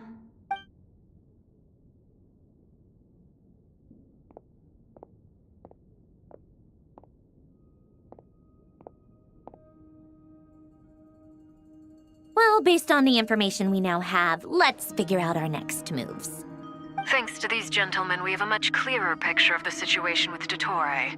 The civilian population has been moved to safety, so we no longer need to hold back. Miss Androne, how are the calculations going? So far, so good. I'll keep seeing how far I can push the system, though. Can't have Hatman being powered down for nothing. There's still a long road ahead. Where should we begin?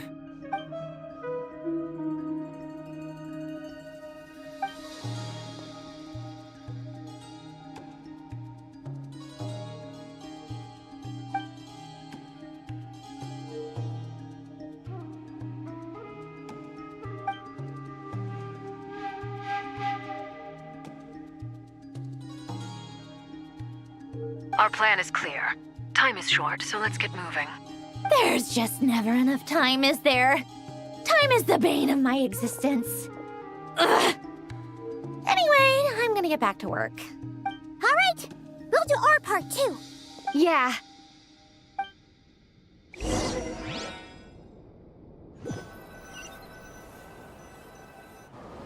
Albedo's theory says that elemental energy can dilute the light realm's power.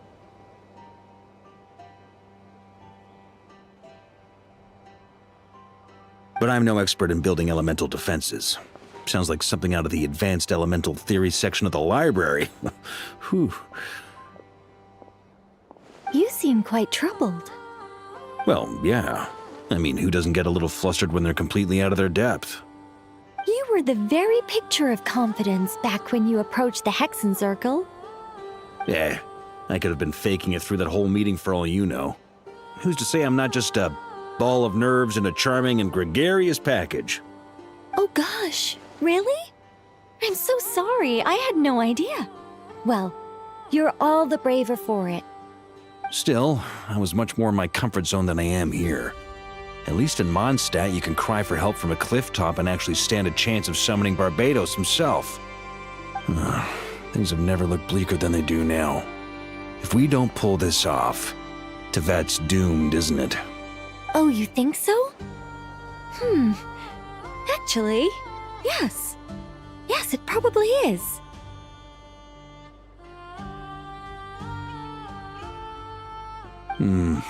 It's a shame. Don't put too much pressure on yourself. Teyvat has faced annihilation many times in the past, but it also gave us you, didn't it? Hey, don't give me that. It's not like I'm anyone special. I disagree. Every human born in this world is special. We angels have always believed that. In that case, this humble human being has a big favor to ask of you. I thought you might say that. I'm sure Alice, in her great wisdom, sent you here precisely to help us in this difficult time, yes? Well, that has less to do with her wisdom and more to do with my power. Of course, of course. Well, the thing is, these elemental defenses we're about to build, I don't think it's a question of if they'll fail, but when.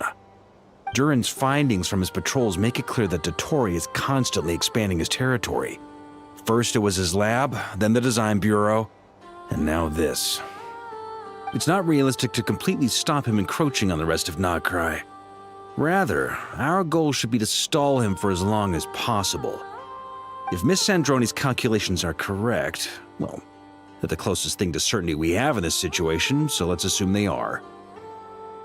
Anyway, her calculations suggest that our best hope for victory lies in Miss Columbina's return. It's up to us to slow Dottore's advance and buy time for her to make a return. Are you asking me to help you with building the defenses? No. I'd like you to prepare for what comes next. When he eventually reaches us, we will have to fight him. You were an angel once and a mage now. I'm asking you to lend us your protection. Oh. Can I take it that you're triggering the terms you fought for during our three-way talks? Well, technically those terms were about protecting Mondstadt. But if you're happy to agree to the change in location, then yes, let's do that. You're cashing in on this much sooner than I'd imagined. Well, yeah. The way things are going, I might not get another chance. Very well. The mages have heard the knight's plea, and we will respond. To tell the truth, Alice and I had already discussed how we might help you all, so I didn't come empty-handed. I always like to be prepared. This is... wow. Yeah. This is great. Seriously, thank you. It's been many long years since I had a chance to dazzle humanity with a little divine intervention. To humbly serve as a reliable and responsible guide. Anyway, Knight of Boreas, Please accept this gift in recognition of your great virtue. Go now. May the angel's blessing deliver you safely to your destination.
Ah, you're here. Sandrone! How are things going? Glad you asked. You two are about to become the first people to lay eyes upon my masterpiece. Or should that be the first person and the first, specter? Hey! Whatever. Come, feast your eyes on this.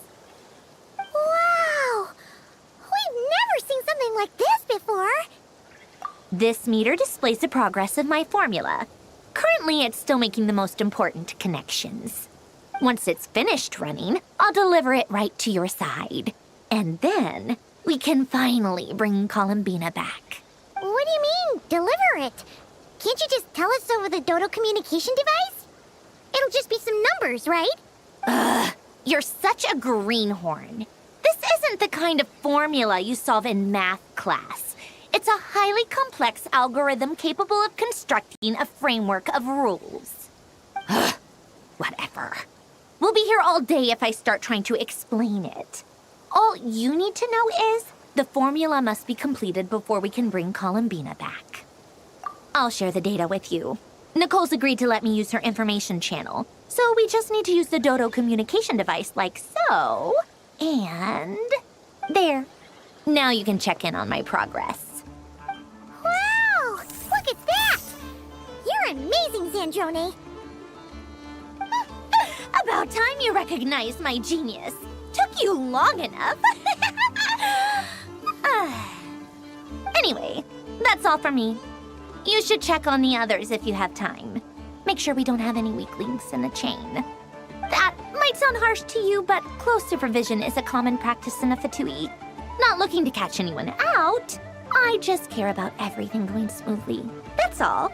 I'm kinda stuck here while the formula's running, so I need you to be my second pair of eyes in the meantime.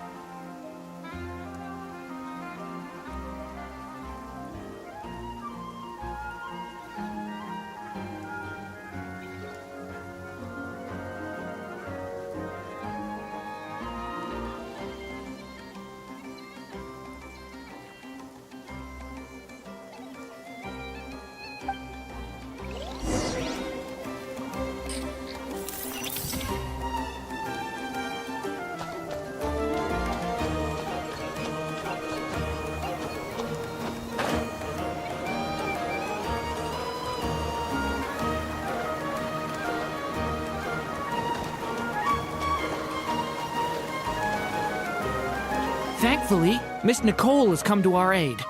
Nasha Town is now looking very well defended. Golden Flame. Yes, that's Nicole's power, all right. Based on the latest message from Grandmaster Varka, it sounds like they've reached an agreement. The situation should be more stable with her assistance. Everyone will have at least some degree of protection. Albedo! Durin! Hello there, you two. Are you well rested? That's good to hear. As per the plan, Albedo and I will be in charge of Nasha Town. As Dottoro's energy field expands, it's creeping ever closer in that direction. But we will do our best to hold our position. We fought side by side many times before, and always with great success. I believe this time will be no different. So don't worry about us. Focus on fighting Dottore.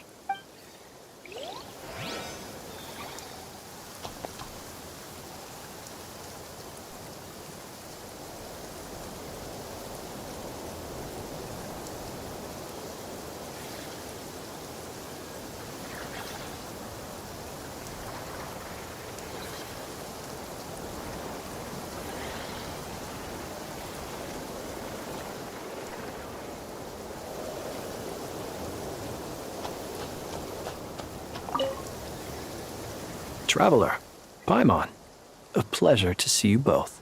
Twins! How's everything coming along? Fairly well, if I do say so myself.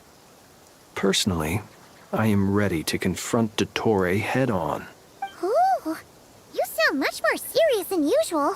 To be honest, I am not usually fond of exercising my full strength. For one thing, it's hardly conducive to maintaining a low profile. Besides, I believe one should have the right to choose when to show their hand.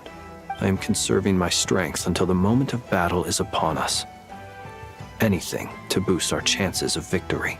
Seeing you get into the zone like this really puts Paimon at ease. Huh, Traveler? I consider it an honor to have your trust. Rest well. I look forward to seeing you both in your element during the battle.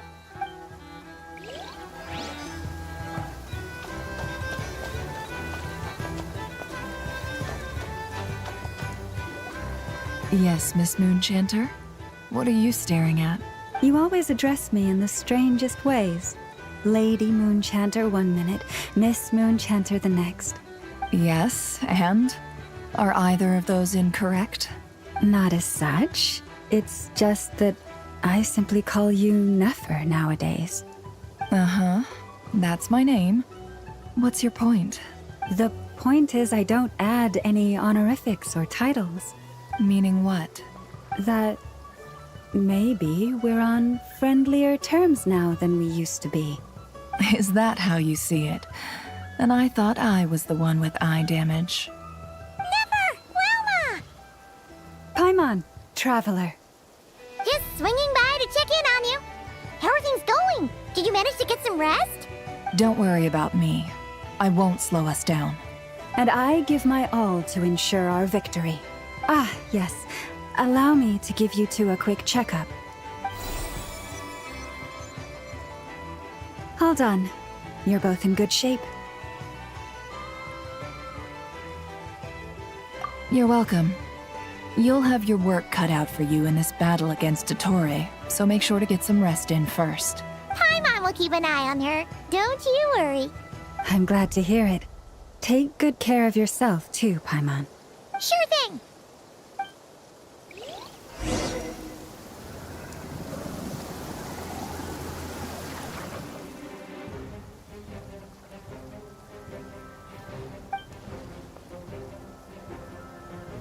Here they come. That's quite a horde. As we expected. Get ready, everyone. Take your positions and prepare to engage. Let's begin. I'm at the ready.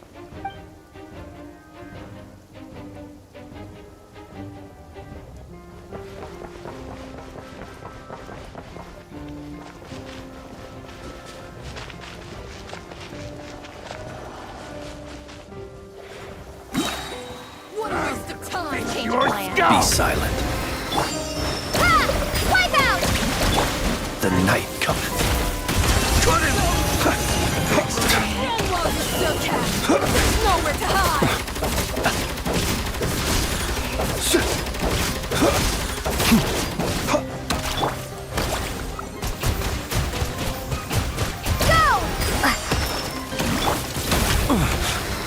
You'll sorely regret that.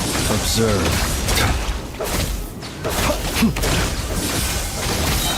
The long sleep beckons. Take too long. 5.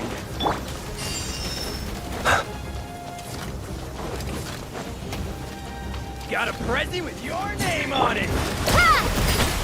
Be silent. Close your eyes. Night fall.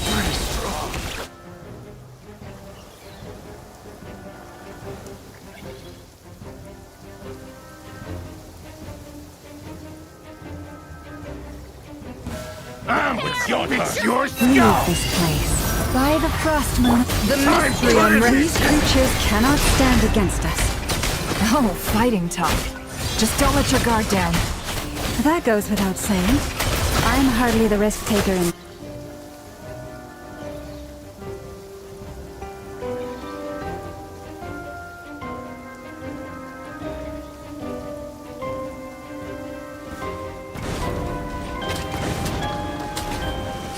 Burst forth. Feel this ancient power. Turning point in fate!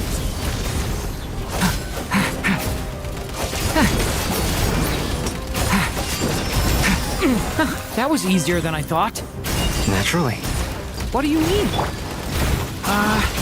Is it because as created beings go, we're of a higher level than...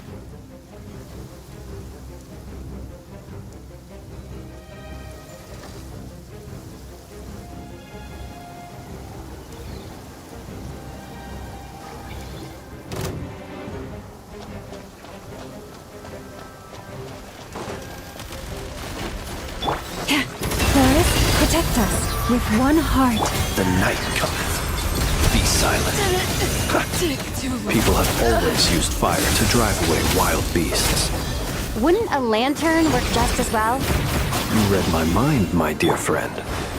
I was just about to say that. All right then, dear friend. Bring the light! Fall to the place.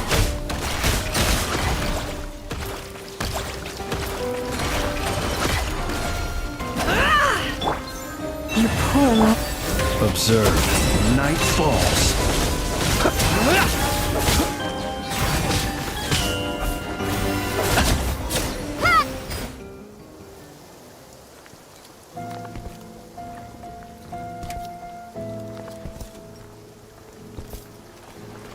You're looking well.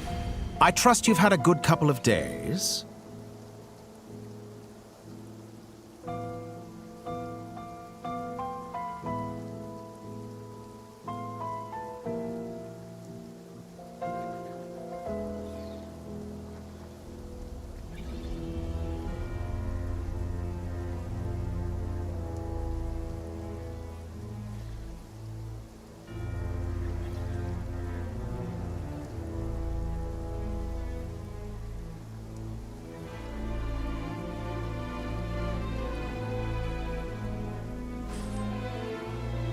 Dottore. It's actually a good thing, in my view. If the subjects of my experiment were to die prematurely, it would throw quite a wrench in the works. And so, I must thank you all for your resilience. We are no longer on the same level, but you are nonetheless worthy of my respect. A creator god should be merciful and gracious after all. And in any case, it is only right that before I end your lives, the world is informed of the arrival of their new god.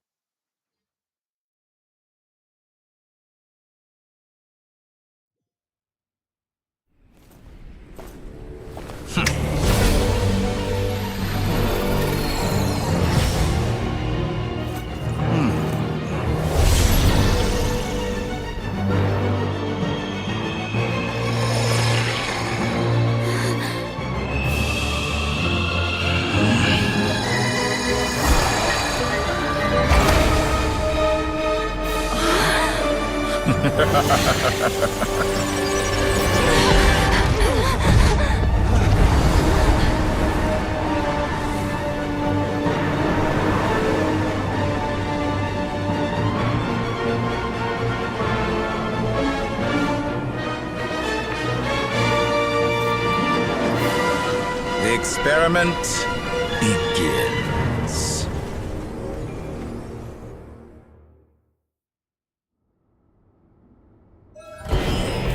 With the marrow of the three moons in my hand, behold the false moons fall!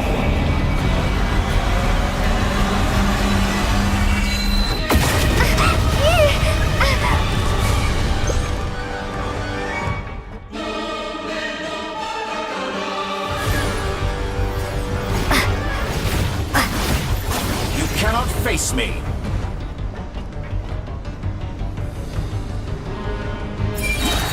Did you honestly think that would hit me? Moon's remnant. Stalling for time? How inefficient.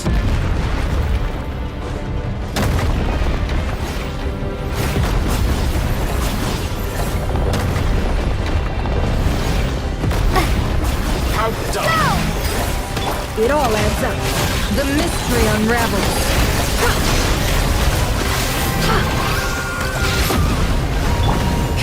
Leave this place for the everlasting forest.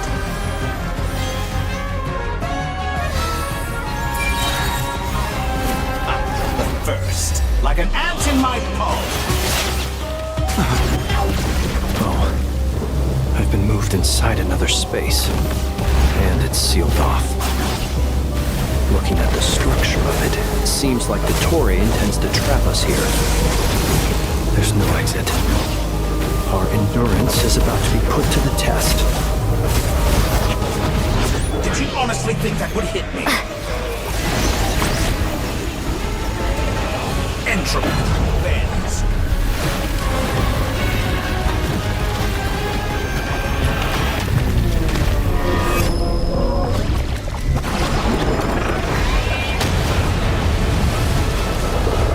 Reverse.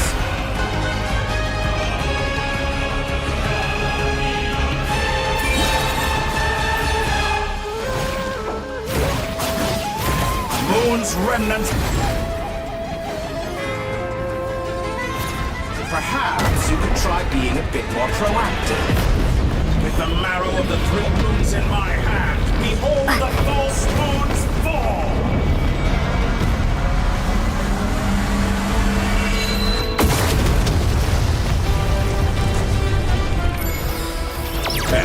Water jet! Wipe out! Can't hide the truth. Seek within.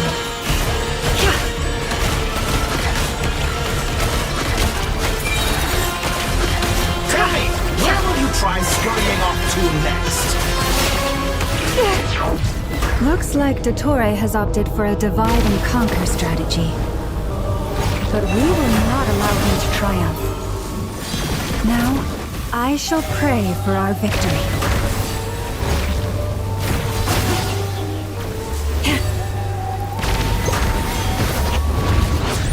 Entropy bends to me.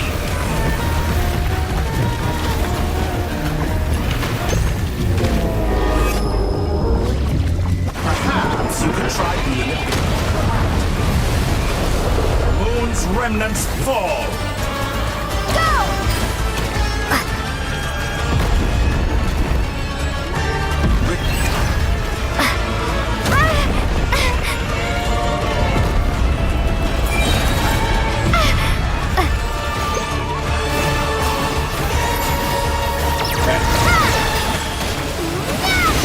The mystery unravels. It all adds up.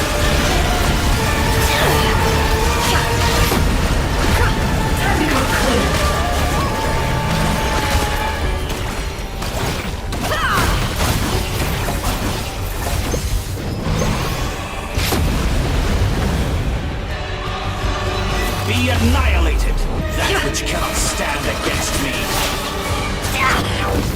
What's this supposed to be? A knockoff version of the space Columbina got trapped in? There really is no way out. We'll see about that, Dottore.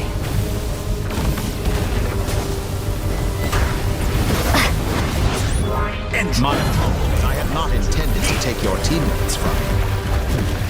But you have a choice. Obey, and I can release them. An excellent deal, if you ask me. Won't you consider it? You honestly think that would hit me?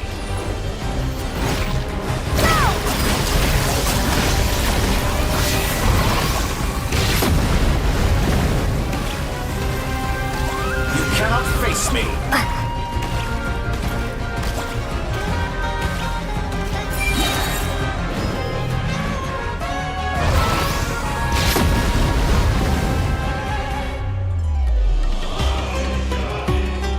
I'm aware you've been working on some little tricks to surprise me with, but it appears that none of them have come to fruition.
My guess would be that you're trying to bring Columbina back.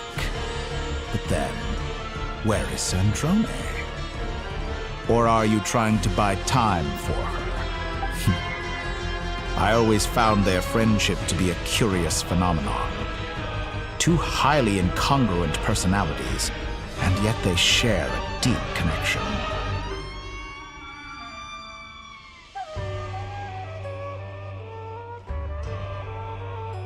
Speaking of Columbina, I once saw her as like a younger sister. We got along quite amicably while she was with the Fatui. But then one day she suddenly decided she would refuse to take part in any further experiments. To this day, I truly don't understand what I could have done to upset her so much. It's such a pity. I could have had a sister, a family. But alas, she grew to dislike me. You're not fit to be family to her. That I can't deny.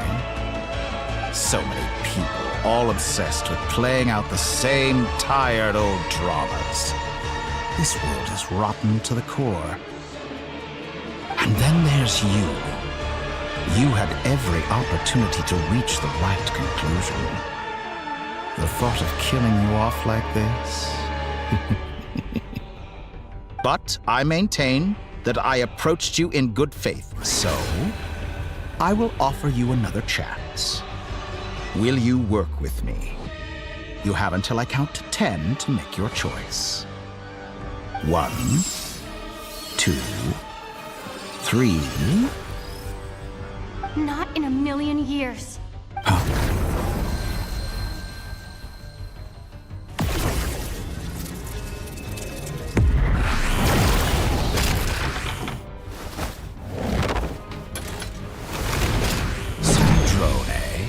What a pleasant surprise. I didn't think you'd join us all the way up here. You're as sick and twisted as ever. Don't fool yourself into thinking anyone's grateful for the chances you're offering them. Sandrone, but the formula hasn't finished running yet. Funnily enough, I was just discussing a collaboration opportunity with the Traveler, and then I see you, who I must say is a good example of an opportunity gone to waste. Gone to waste? I said that everyone would get one chance, and you've used yours to march right back into the lion's den. So yes, it's an utterly wasted opportunity. And what makes you think I believe a word that comes out of your mouth? I was planning on disposing of your little formula after wrapping up more urgent business here. Since you've taken the trouble of serving it to me on a silver platter, I can simply bring it forward in the schedule.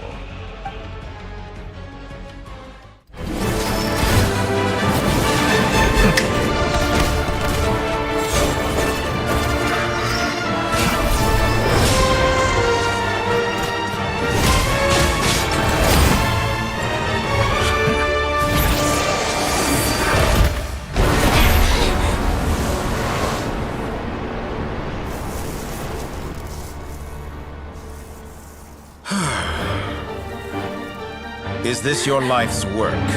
This piece of trash?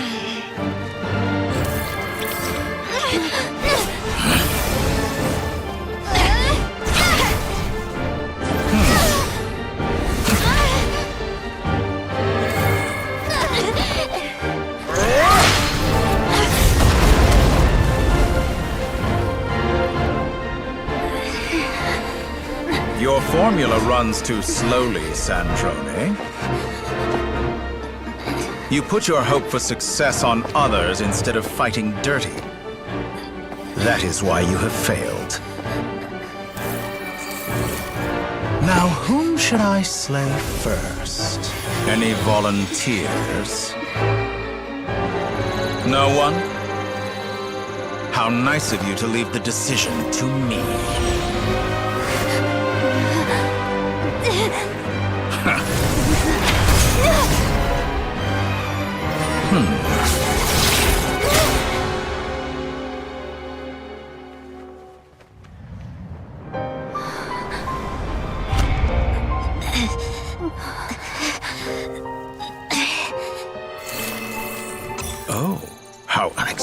it. Sandrone, any last words for me, comrade?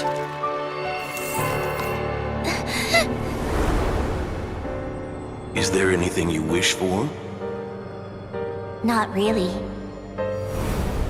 But I've always known what I don't want. Go to hell, Dottore.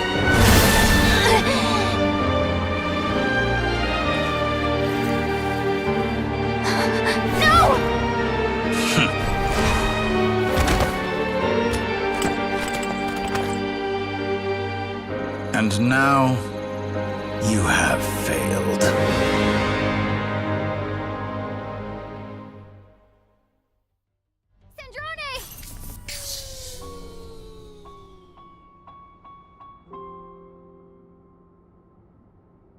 Now you see how fragile mechanical contraptions are. Just a gentle tap, and they fall to pieces. However keen of an inventor Sandrone may have been, her death spells the end of the formula that was running inside her body. Of course, I have to commend her for making it this far. As her colleague, I have to admire her stubborn tenacity. Now, it is time for you to take your place by my side.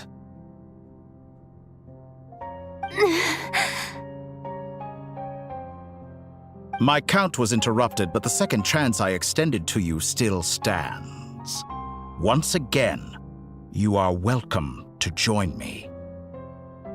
By now, I'm sure you have gained a greater appreciation for the power and authority I wield.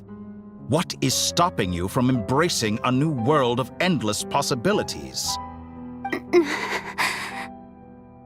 Not in the mood to talk? As you wish. You seem less talkative than usual today. I'll change the topic to something more apropos.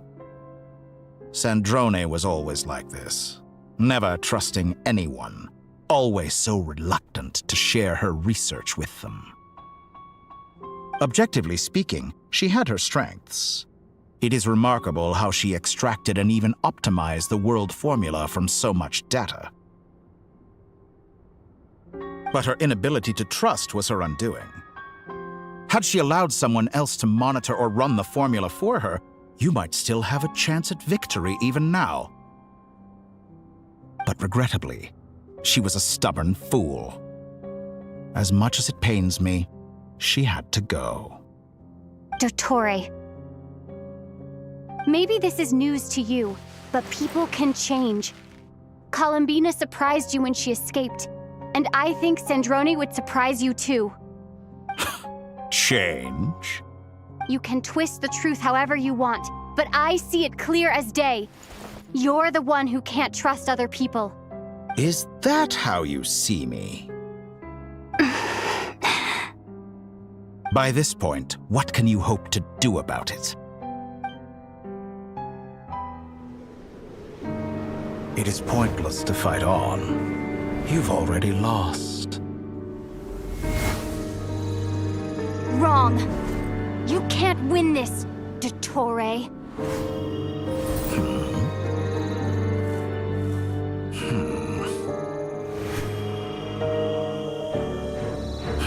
What?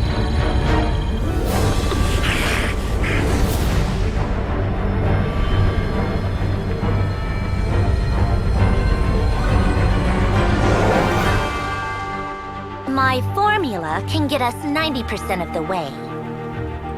It will connect you to Columbina. Then, I will bring the formula's output to the Traveler's side. For the last 10%, do whatever it takes. Just bring the moon down.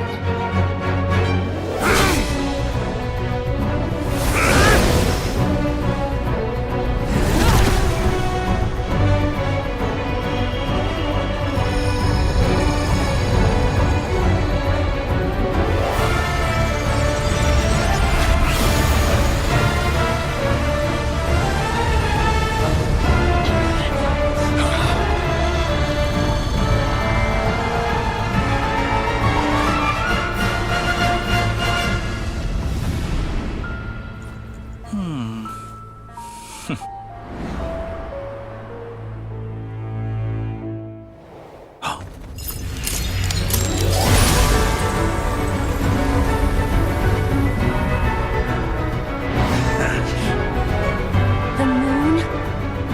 will never be yours.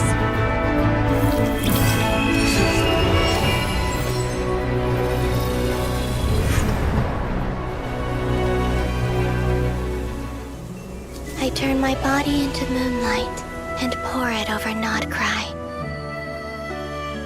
My soul I leave here to inform my future friends. Lastly, I will hide the Trilune Authority within the Frost Moon. And when my body, soul, and authority are reunited, finally...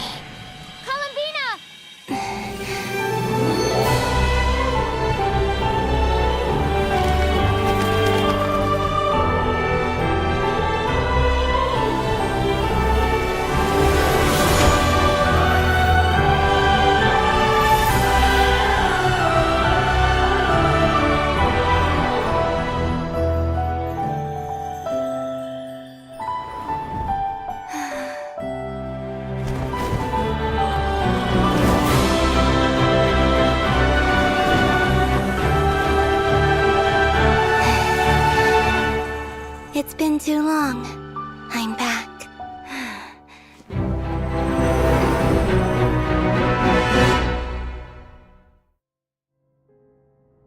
Stay focused on the battle, Traveler. What a touching reunion. Though I personally find myself repulsed by the sight of weaklings huddled together for war. Now, quite finished patting yourselves on the back. Show me how long you can struggle before you drown. Watch out, Columbina! He can manipulate space itself! I know. Wait for the right moment. We'll strike together. Pathetic.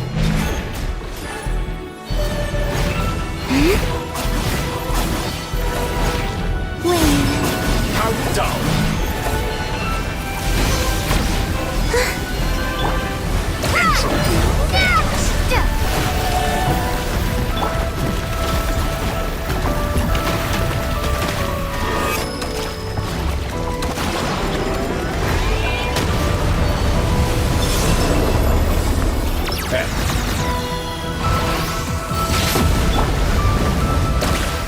Did you honestly think that would hit me?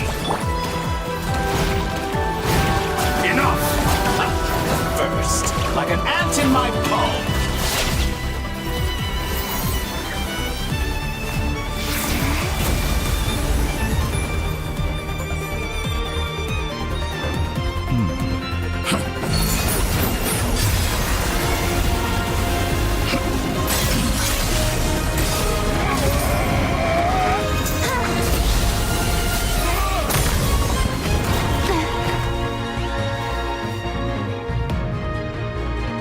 I grant you the new moon's blessing. The new moon shines upon you. I am growing weary. It's over, Dottore!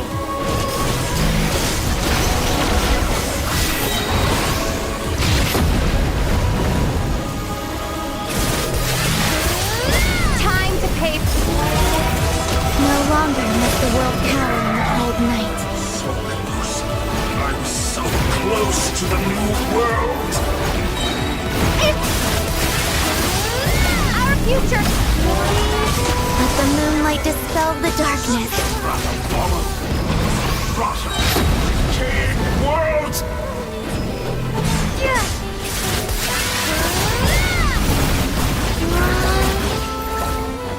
So you rather wallow?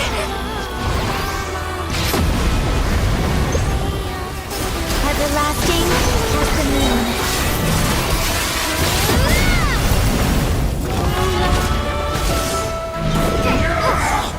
So close.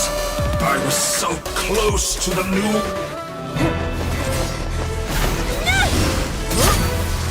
Willfully blind.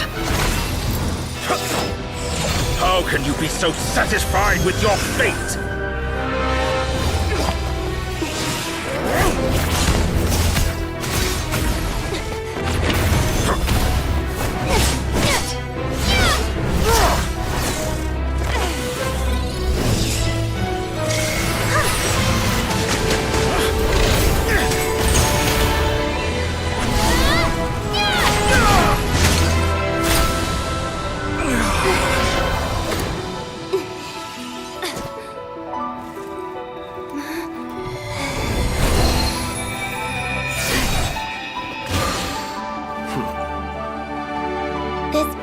is never about fate. It's about friends, family, and the home you stole from them. So dull. Only the weak rely on each other for comfort. You shall see. Once I transcend fate, you will be nothing but fodder for my grand experiment! That will never happen.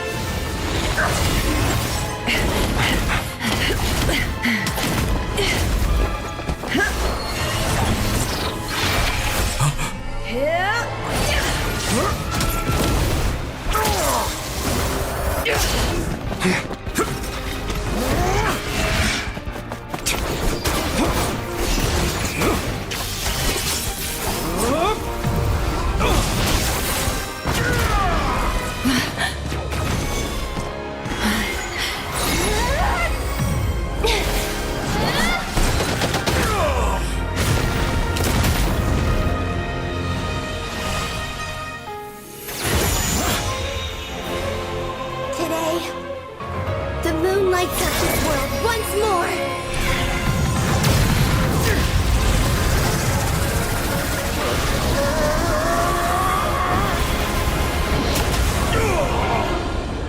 This loathsome world.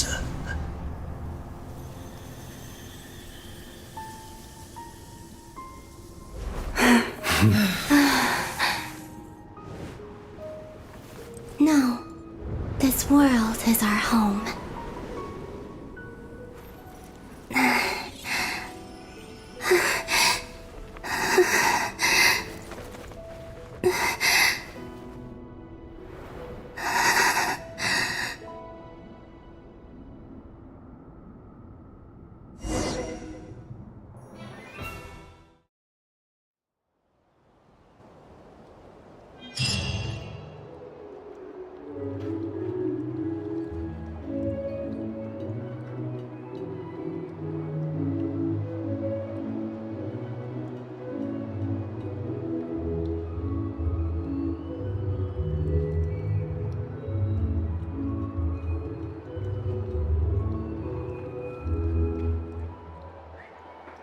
No, you're doing it wrong. The moon looks like this now. What are you drawing, children? The new moon, Mom. It looks different than before, doesn't it? Also... Can I go buy a sugar sculpture today? Please? Just one? All right. I suppose today is a special day after all. Almost like a festival.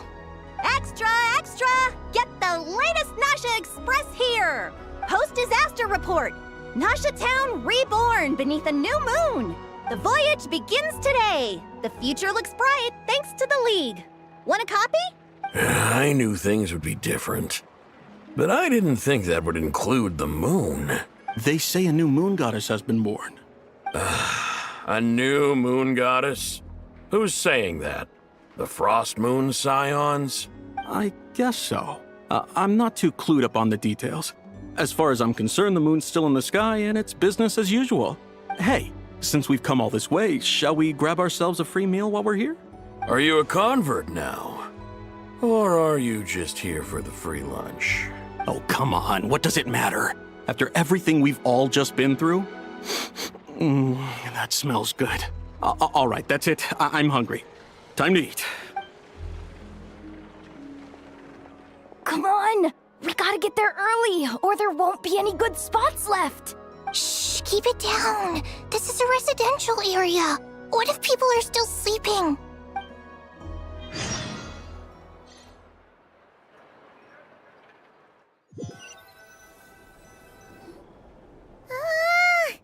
Why is it so noisy outside?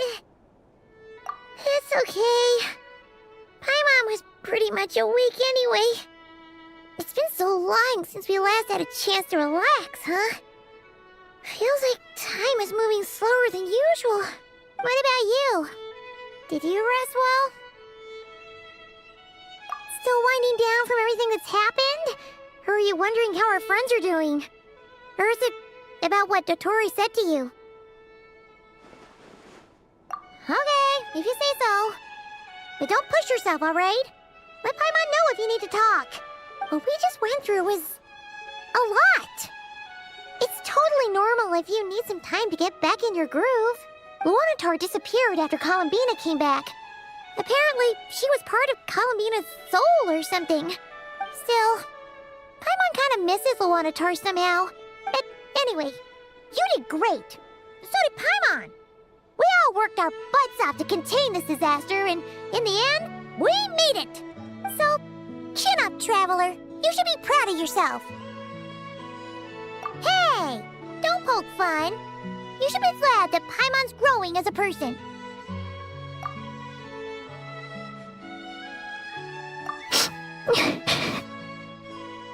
Paimon didn't think you'd mention it. You have no idea how anxious Paimon was. She was worried sick about you. Well, if you really want to show Paimon you're sorry, you're gonna need to make it up to her. You better be ready to splash out on a lavish meal.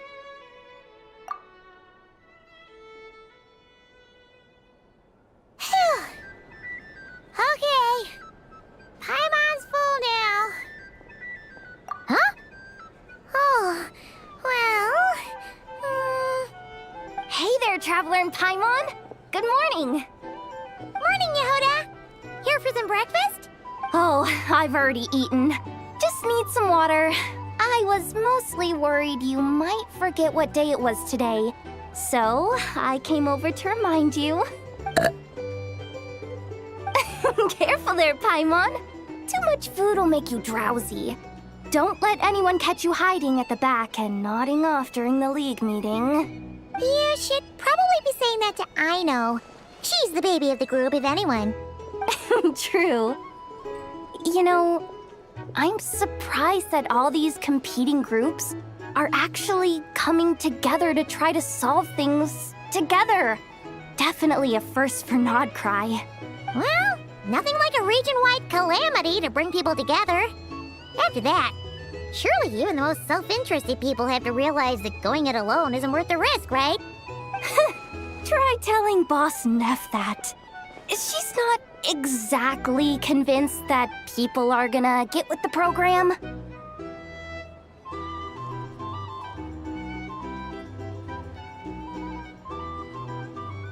Really? But if she's so pessimistic about it, why'd she agree to be the Curatorium's representative in the League? Probably 'cause even though Unity sounds like a pretty far-fetched idea, the benefits it would bring make it worth a shot. I think things will work out, though. I swear, Nodcry feels like one big family now with everything that's happened. More than it used to, anyway. Paimon's with you on that one. And it seems like plenty of other people agree, too. Just listen to the bustling streets. All right. Everyone's been rebuilding these last 2 weeks, and the evacuees have been coming back in droves. Life's slowly returning back to normal. Which means my workload's probably gonna shoot back up. Were you about to head out? There's still some time before the ceremony begins, you know. Yeah, we were gonna take a stroll around the square and say hi to some friends first. Sounds good. See you later then.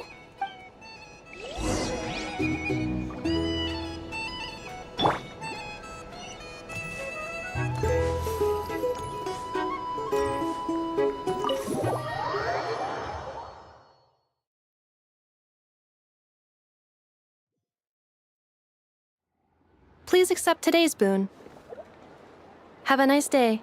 Are Paimon's eyes deceiving her? Or is that Inefa handing out food for the Frost Moon Scions? Hello there. Would you like a feast of the moon, along with some snacks of the day? So, what's new, Inefa? It was only a few days ago when we last saw you, but it looks like you've joined the Frost Moon Scions in that time. And Aino too? What are you talking about, Paimon? We're just here to help. Duh. In the wake of the disaster, it's all hands on deck.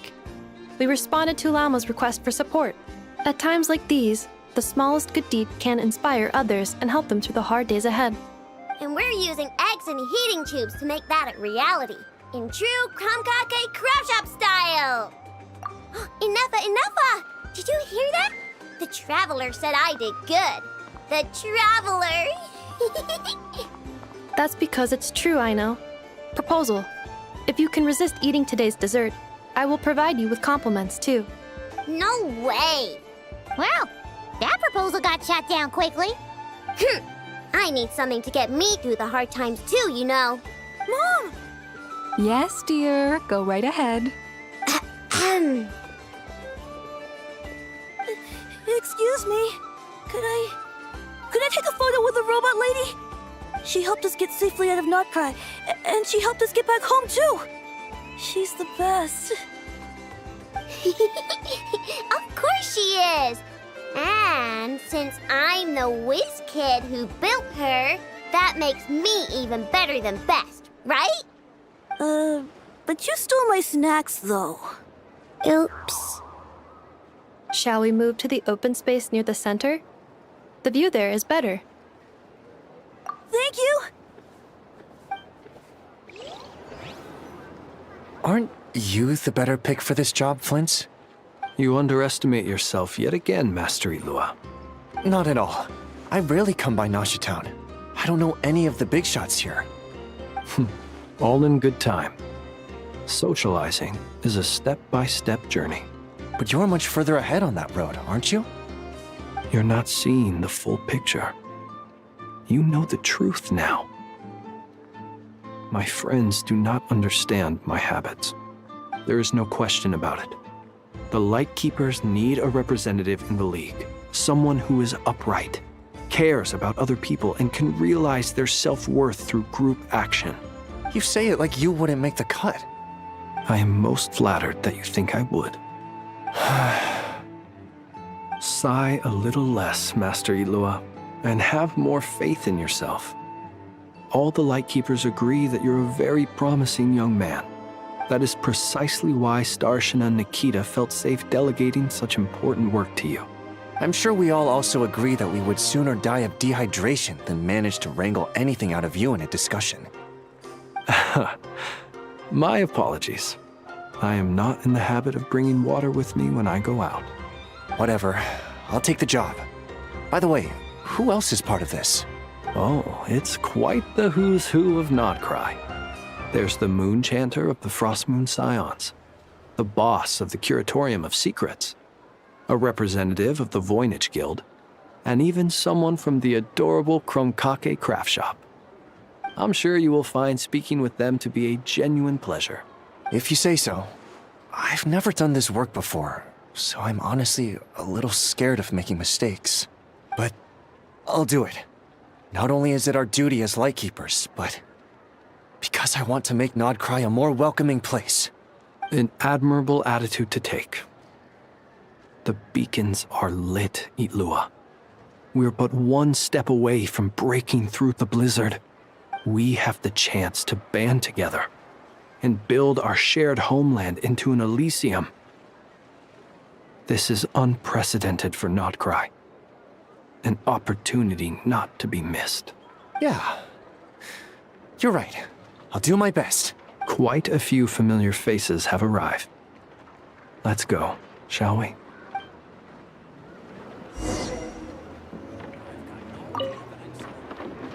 You look so cool when you fly, Miss Robot, and when you use your spear, too! And even though you took my snacks, it's pretty cool that you could build stuff like this. You've got so many inventions. It's amazing! Also... Micah, we need to go now. 1 second!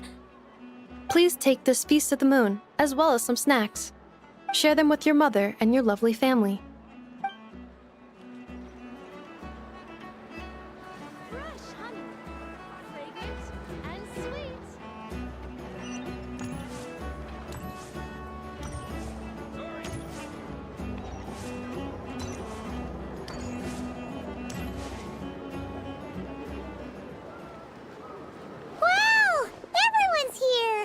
You seem well rested. I know no one's asked, but I'm sure you all want to know, so let me just say, we're doing great. Thanks. Well, great, but not perfect. I'm starting to lose my mind from boredom. Can't drink a drop of alcohol while I'm waiting for my wounds to heal. I'm sure you had a sneaky swig or two. Wait, how'd you find out? I'm sure you must be missing Mondstadt after all these years away, Grandmaster. Yeah, you could say that again. Every time I get news from Mondstadt, it makes me want to go back and see the place for myself. Honestly, once things are wrapped up here, I think it'll be time to head back home.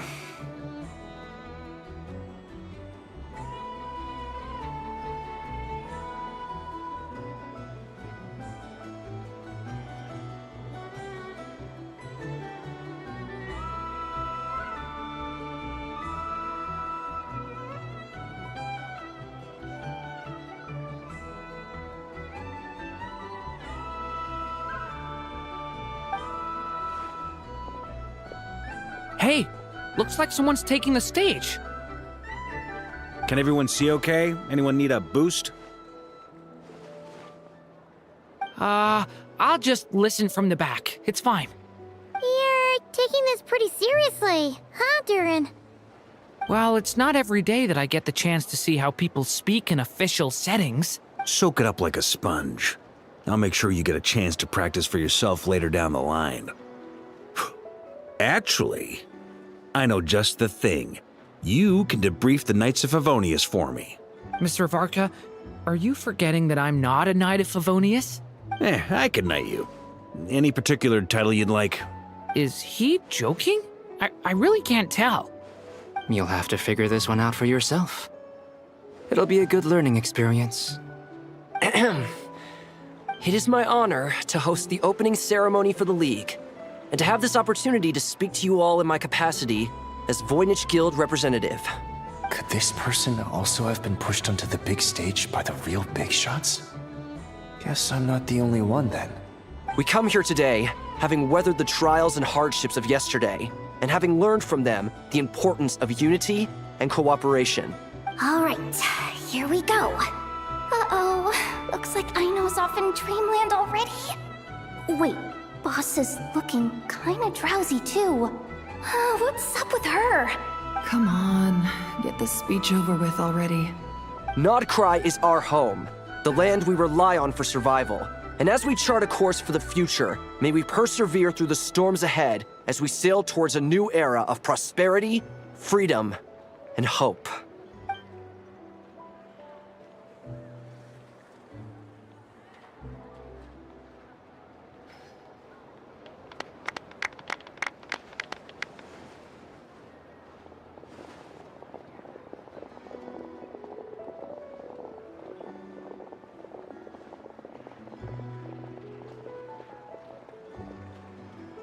Looks like we'll have more opportunities to travel in the future. I'm sure you'll cope, Lady Moonchanter, given how fleet of foot you are. Unfortunately, I suspect I'll be too busy at the Curatorium to act as your host. We have a busy schedule, not to mention an international network of contacts to manage. It'll be all right. I'll just check your schedule with Yehuda well in advance. And if she's not available, I can simply ask Ashru.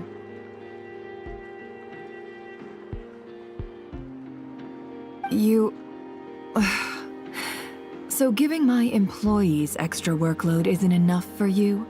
You're really going to drag my cat into this too? I thought you'd approve. Aren't you forever increasing your employees' workloads? That's a bold statement. Are all the Frost Moon Scions feeling more audacious now that your moon goddess has returned?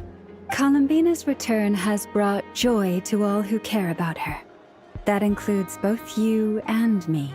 As for the Frost Moon Scions, we are learning how to thrive independently, without relying on the moon goddess. It is up to us to make our home a more livable place.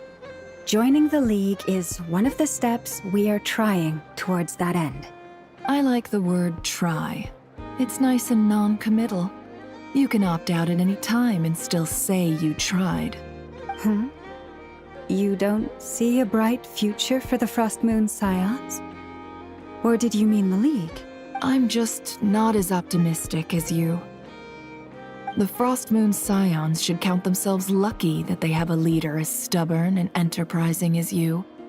But Nodcry's a big place, with all kinds of people. Most of them don't enjoy answering to a leader, or even listening to reason. Well, that's where you and your methods come in. Unless the Curatorium of Secrets is only here for appearances. For now, yes. And that won't change until this venture becomes worth my while. What would make it worth your while? Getting out more than I put in. Right now, I'd barely break even, but I'll grant that it's a good start for Nodcry. Then maybe it's worth a try. All right, you can stop now. Or do I have to join the Frostmoon Scions before you'll get off my back? You'd be very welcome to join us. Hey, you two! Congrats on all your hard work!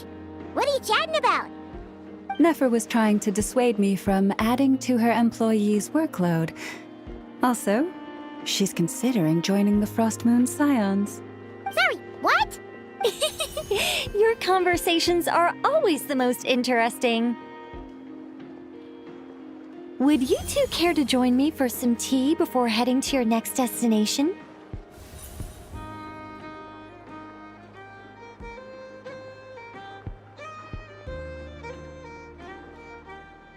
Nicole? Wait, where are you? Aren't you gonna show up today? Sadly not. I'm otherwise occupied right now. I'm sorry, Paimon. I can hear how disappointed you are. If it's any consolation, let me say that how things appear on the surface is a far cry from what they are at their core. Perhaps you'll feel better if you focus on the fact you have a special line of communication with the great mage herself. Okay? Has something happened? No, or not yet, anyway. Well, that's not ominous at all. Not for the time being. Just think of this as a general check-in to make sure this communication system is still running smoothly. Besides, it's good to chat once in a while if we want to maintain our friendship. You could have just said so. Paimon got all worked up for nothing. Still, the best friendships are built through face-to-face interaction, you know. It's never gonna stop being weird having tea with you when you're not there and just talking to thin air. All right, fair point. I'll bear that in mind for next time. Yeah. Any update on that crisis at the world's borders? Alice just informed me that they had their work cut out for them. And now everyone's thoroughly exhausted. But they did finally get things back under control. Still, we can't let our guard down yet. The disruption caused by this disaster has made Teyvat easier to detect from the outside universe. She plans to wait for things to stabilize, then reschedule her Mondstadt vacation plans. As for me, I agree with Hat Guy's perspective. This is a time when many new variables are emerging, and the situation is changing constantly. Plus, most of this change is for the worse. We have to remain vigilant and ensure that the embers of chaos are not rekindled. I did notice that the energy in Nodcry changed somewhat after the War of Funerary Flame, but since it was still aligned with the Light Realm, I never gave it a second thought. It looks like I'll have to examine the connections between phenomena I observe more closely in the future. Just doing my duty. It's more or less second nature by now. Of course. To give you the full picture, I'd have to start with the substance from which angels were formed. Never mind. Paimon's right. Showing off my knowledge would be much more satisfying in person. By the way, you did receive the gifts from the Hexen Circle, yes? I'm not trying to claim credit or anything, but my pride demands that I at least mention it. They're quite similar to the protective talisman that Alice gave Dory, but with some very special enhancements. Oh! So that's what kept our friends safe when Dotori trapped them. Indeed. We went to great lengths to make sure they were invisible to his eyes. I'm so happy they came in handy. Still, not fishing for gratitude, by the way.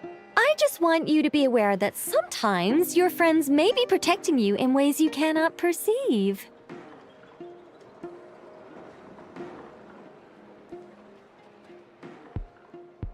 Anyway, I'll contact you if anything else crops up. If not, you know what they say, no news is good news. Oh, my angelic instincts are tingling. They say you should head to the docks next. Your friends are about to board their ship home.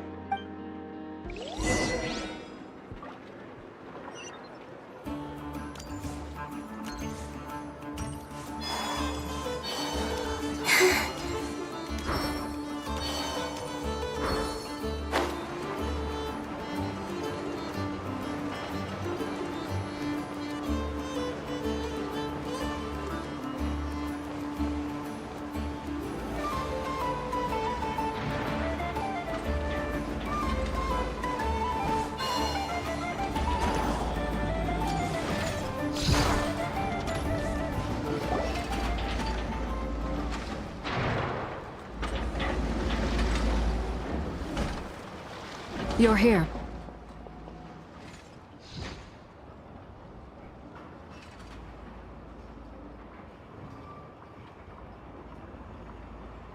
You're here too, Hat Guy! Are you heading back together? No. I'm bound for Sumeru, and she for Fontaine. We just happened to cross paths at the harbor. Everything seems fine. Sandrone may have an abominable temper, but she's always been very responsible with important calculations and things entrusted to her by valued friends. You always speak as if you know us inside out, Mr. Hat Guy. Maybe I'm just a good judge of character. I certainly hope that's all there is to it. Regardless, you have been a significant help in this matter. For that, you have my gratitude. I didn't do anything special.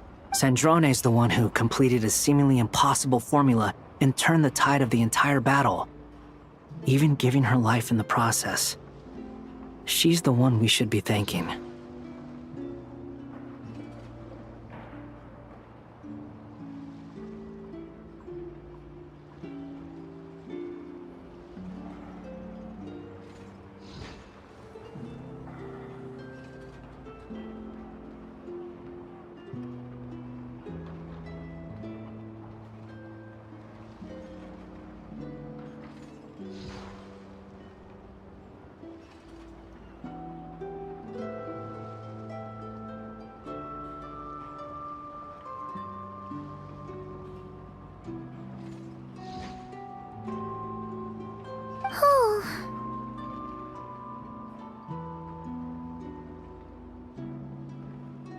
Even we were unaware that Sandrone had hidden the real formula inside Polonia's body.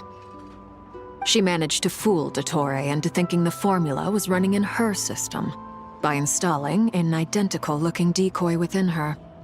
She probably realized that she didn't have the strength to stop Dottore.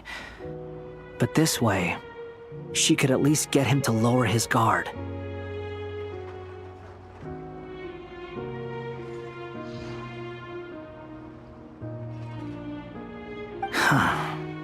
She always worked like that. Always had a backup plan.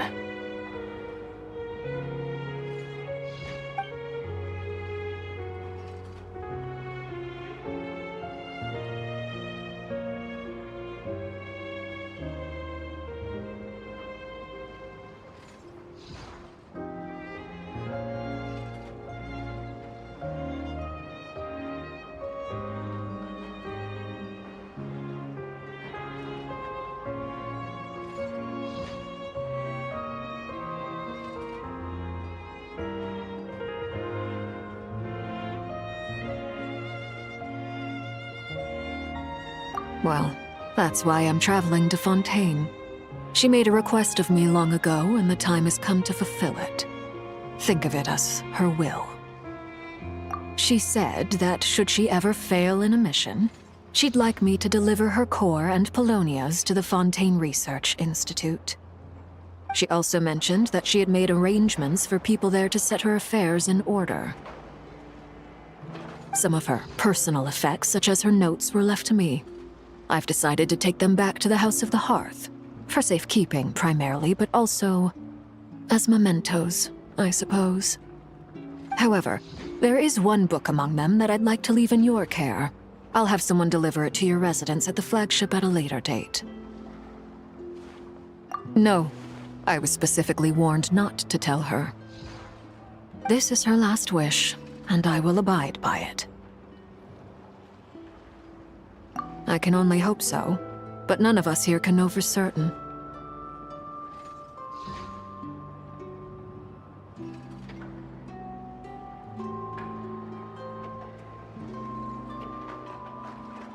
I bade farewell to Columbina earlier today. As promised, she turned the iridescent moon's marrow over to me. She spent a long time with Sandrone's body, saying her goodbyes. Oh, is she alright? Sandrone's passing has left a great wound in all of our hearts. It will take time to heal. But Columbina surprised me. She offered me some words of comfort before I departed. Despite being grief-stricken herself, she showed an awareness of the feelings of others around her. She never used to act like this. Clearly, she has grown. And I suspect that we have you to thank for much of the change we are seeing in her. Huh. After these recent events, the Tsaritsa has revoked the Pale Star Edict.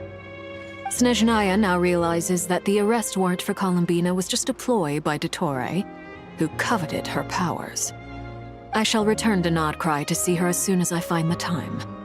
I hope that from now on, she too will explore more of the world. Columbina Hyposelenia's journey is only beginning. My ship is here.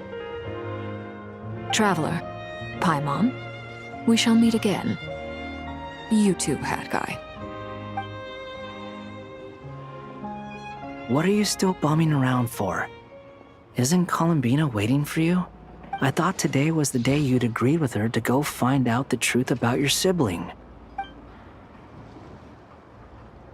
You're afraid you won't like the truth when you see it. Well, this is new. I was starting to think that nothing could scare you. Don't say that! Wouldn't you be if you were in this situation? Fair point.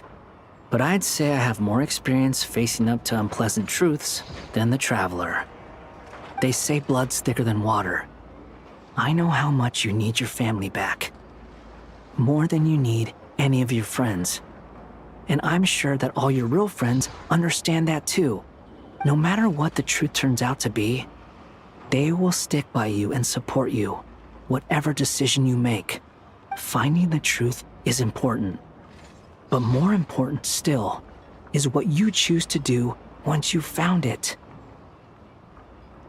At least, that's the life lesson I've learned from my experience, grappling with the truth. What? Now that Dottore's dead and gone? A little, I guess. But it hasn't solved everything. Maybe I regret not getting to end his life with my own hands. Or maybe it's something else. But for whatever reason, I still feel like I have a chip on my shoulder.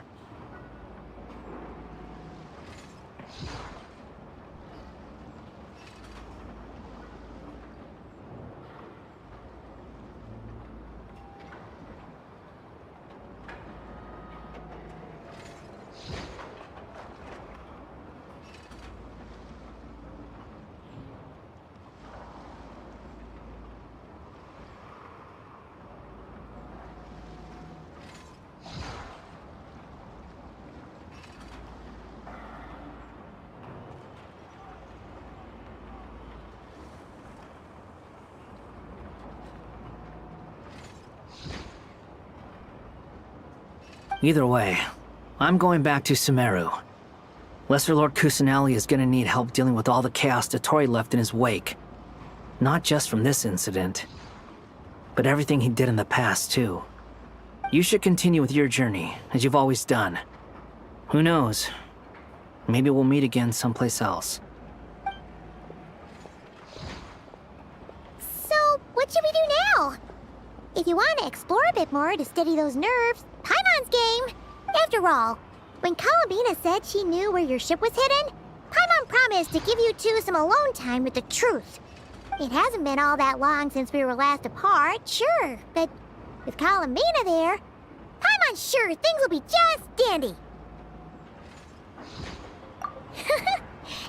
biggie. Paimon might be all about that food and fun, but she knows how to do right by people. Paimon's sure you'd prefer to digest the news about your brother in peace. But, no matter what you see, just know you can share it with Paimon. Of course, as long as it's not super private. If you can't make sense of something, let's give it some thought together. And even if we both can't figure it out, Paimon can at least treat you to a nice meal. Glad to hear it. Feel better now? Alrighty. Next up, time to meet with Columbina.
Can't quite believe we're meeting out here. We've gotten used to walking over to Silvermoon Hall whenever we go see you. Well, you're still welcome to go there whenever you want to see me. It's just, now that it's all over, I've decided to make some changes. Try and fit in with the Frost Moon Scions, like Lama suggested. The older generation are still timid around me. They don't dare get too close, and they bow their heads when I walk by. But things are much better with the children. I see more curiosity in their eyes. Hopefully, by the time the next Moon Prayer Night comes around, I can enjoy the festival with them as myself, without having to pretend that I'm only dressed up as the Moon Goddess. You'll do fine, Columbina. Paimon's sure they'll realize you're super nice once they get to know you better. You really think so? When we first met, you thought I was a little up in the clouds. We were just starting out then, come on! So Lama told you, huh? I'm only teasing. I know that I have you to thank for pulling me back down to solid ground. It feels good to finally stand firm on the earth where I was born.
Oh, that's great!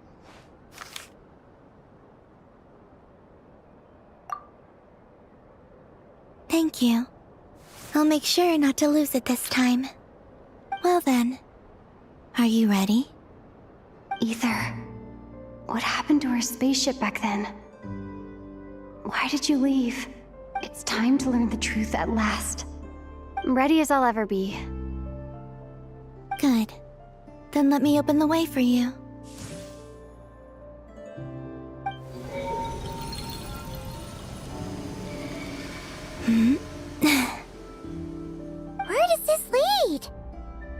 to our shared destination.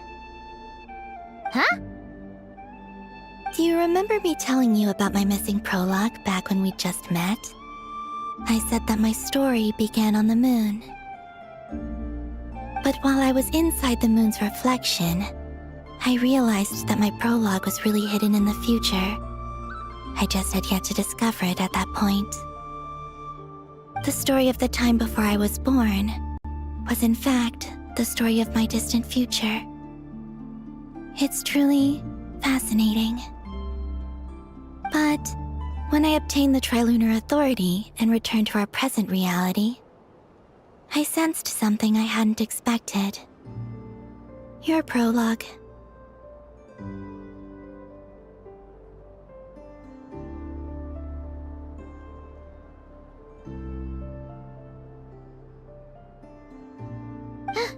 So you mean...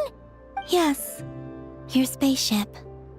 All this time, it has been hidden on the Frost Moon, which lay beyond the sky. The great ruler of the firmament. The heavenly principles. Wait, them?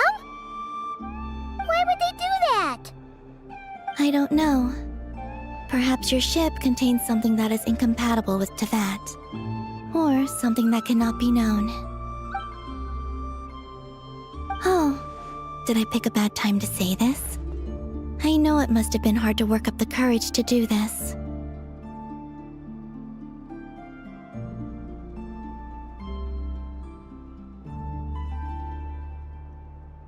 Maybe I should have waited until you were on the moon, with no chance to back out. That would've been kinda mean, you know.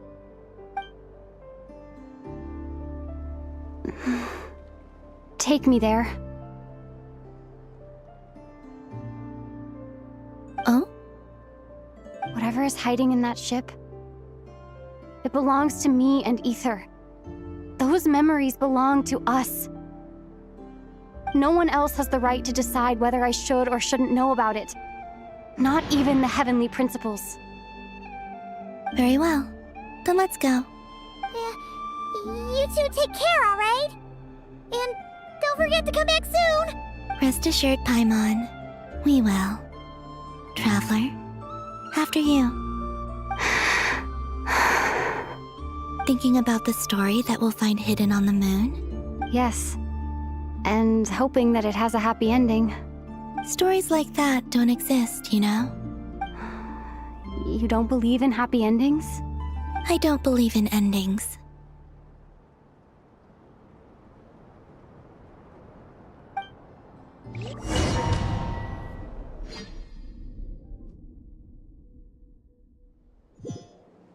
Where am I?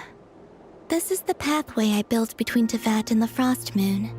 The moon is very far away from us, so it could be a long journey.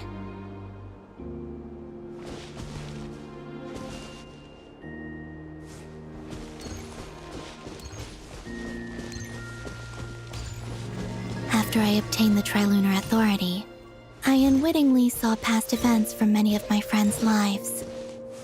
One was Lauma. She was so young when they chose her to be the Moon Chanter. From then on, the Frost Moon Scions looked to her to bring messages from their goddess. But, for better or worse, I had left Hisi Island before she was ever born. It was not until much, much later that she met me. I think it's for the best. Because of the way things turned out, you had the opportunity to become friends. You're right. In that sense, I think we were both very lucky.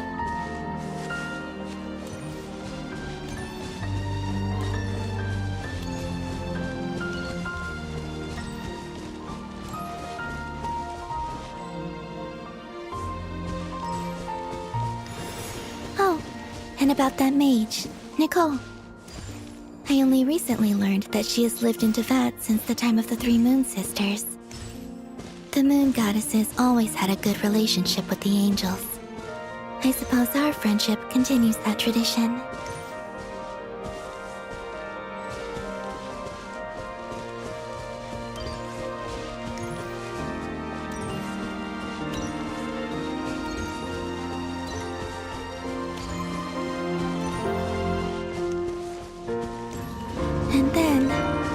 Androne.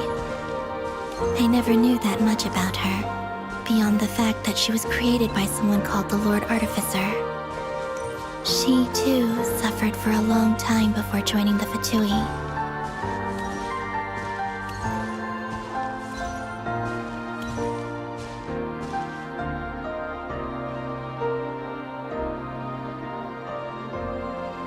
How I wish I could talk to her again, even if only to hear her say nasty things to me.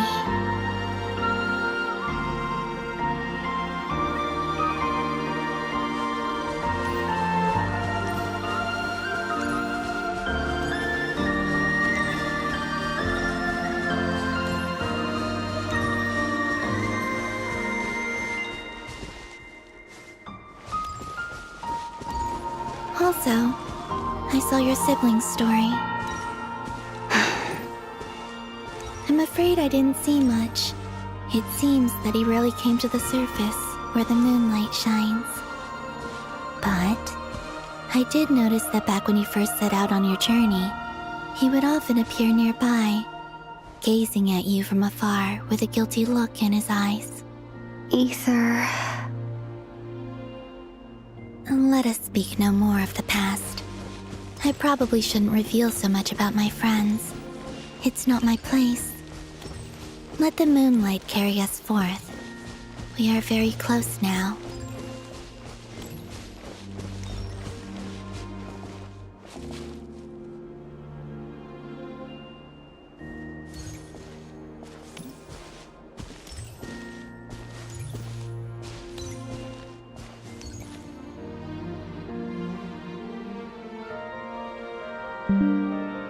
After this, I'd like to bring some Kuhenki to the moon as well.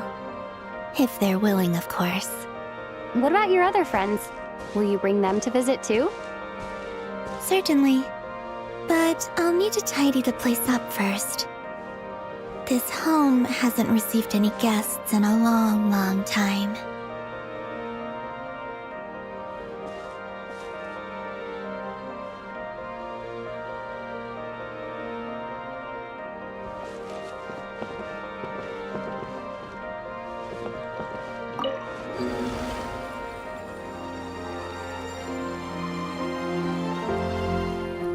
I remember writing something similar with you on Moon Prayer Night. I believe it was called Dodoko's Whirligig. Yes, that was it. You asked me if I was afraid to return to the moon, and I said that I was. The idea that I had gained something precious, only to lose it so quickly. That frightened me. But I'm not afraid anymore. Besides, this time, we're traveling together.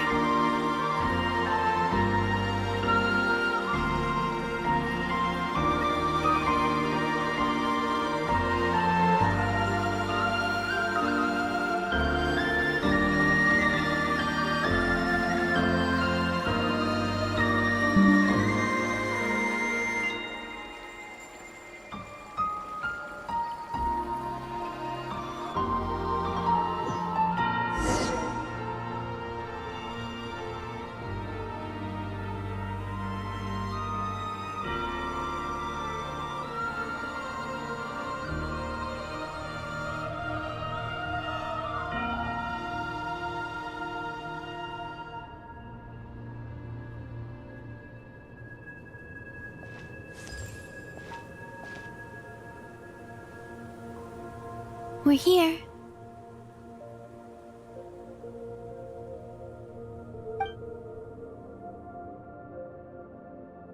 Over there.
Our spaceship.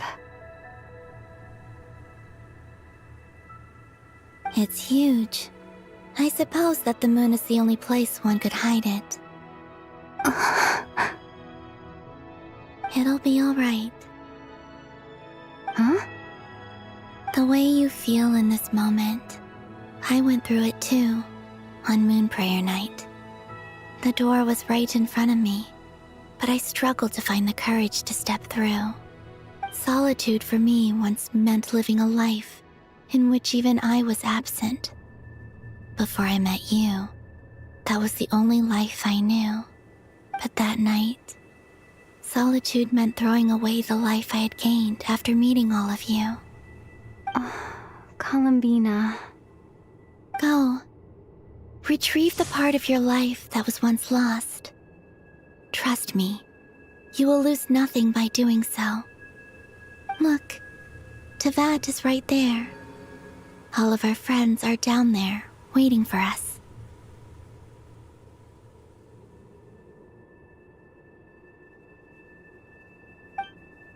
You're right. Thanks, Columbina.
Finished?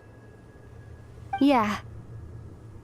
Why did you take your eye mask off?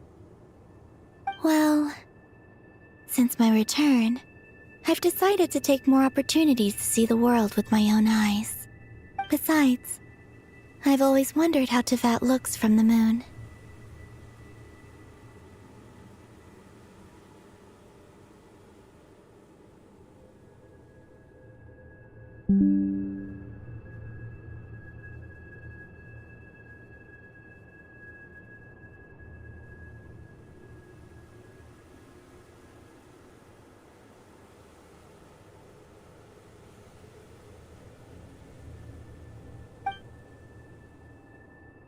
And what do you think?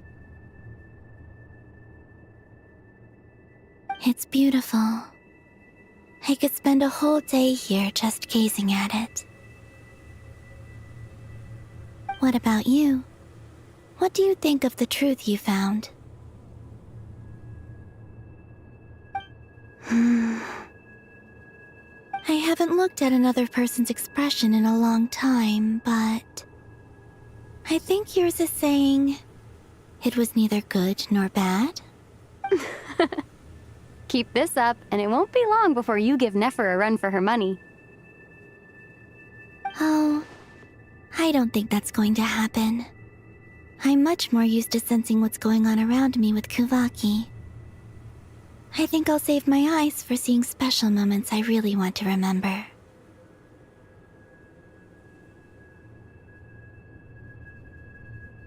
I read the spaceship's flight logs. I always assumed that this was my first time in Teyvat. I thought that Ether and I must have been hibernating in space for centuries on end.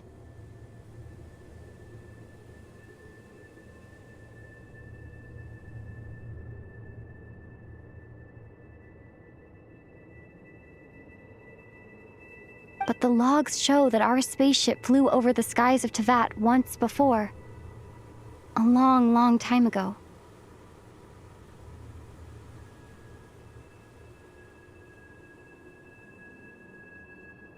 Flew over? So you didn't land? No. The ship barely came to a stop before flying on again. After that, it continued traveling through space for a long time. Some of the data is corrupted, but I suspect that it kept flying for thousands of years. It was only after that that the ship made a forced landing in Nodcry.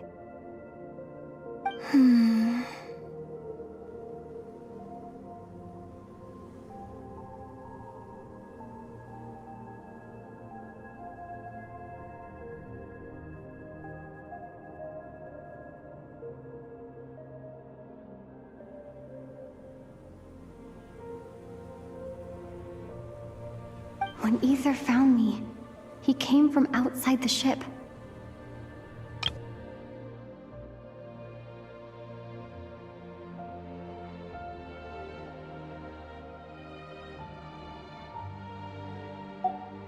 Could this mean that he left the ship long before I did? Maybe even during our first pass over Teyvat?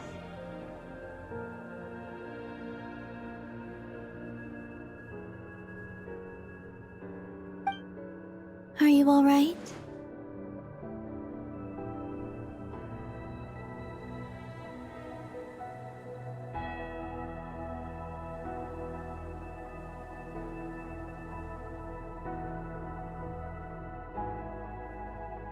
Yes.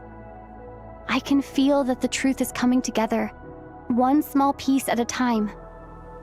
I remember Ether telling me that when he first arrived in Conria, he could not recall the past. So this might be something that even he doesn't know.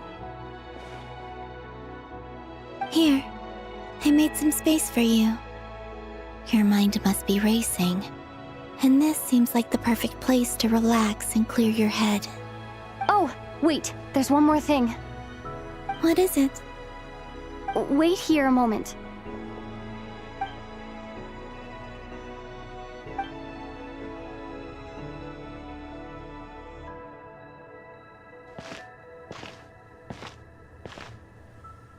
Hey, Columbina.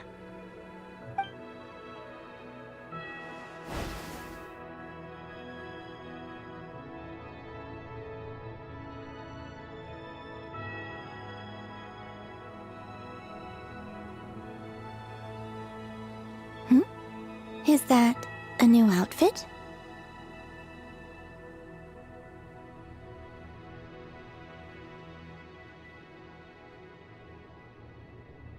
An old one, technically.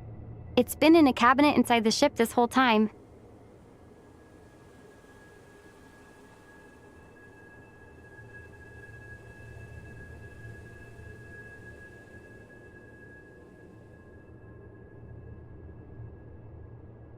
It's a matching pair with Ether's. He's always liked this set more. Huh. I don't think there's a huge difference. Really? Yes. It's still the same you. You're the same person, no matter what clothes you wear. Only Columbina would make an observation like that. Traveler, do you consider Teyvat your home? Home is wherever Ether is. But then, after all the time I've spent here and everything I've been through... Yes, I'd say it's my home. Would you change your answer if Teyvat changed appearance? I mean, if the truth about Teyvat turned out to be different than what you thought. I don't know. But I don't think so. The truth is not what matters most to me about Teyvat.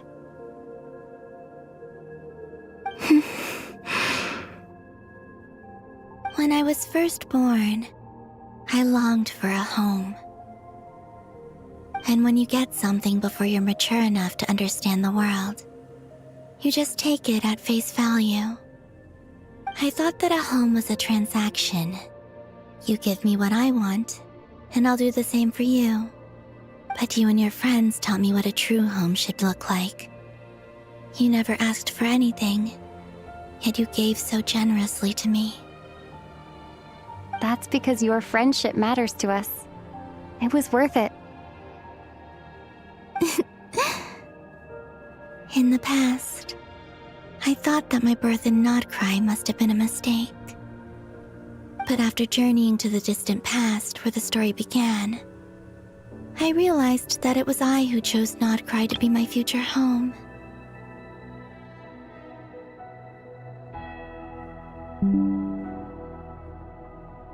Now, I am glad that I made that choice. I'm sure your friends are just as glad. In fact, I intend to make the same choice today as I did back then.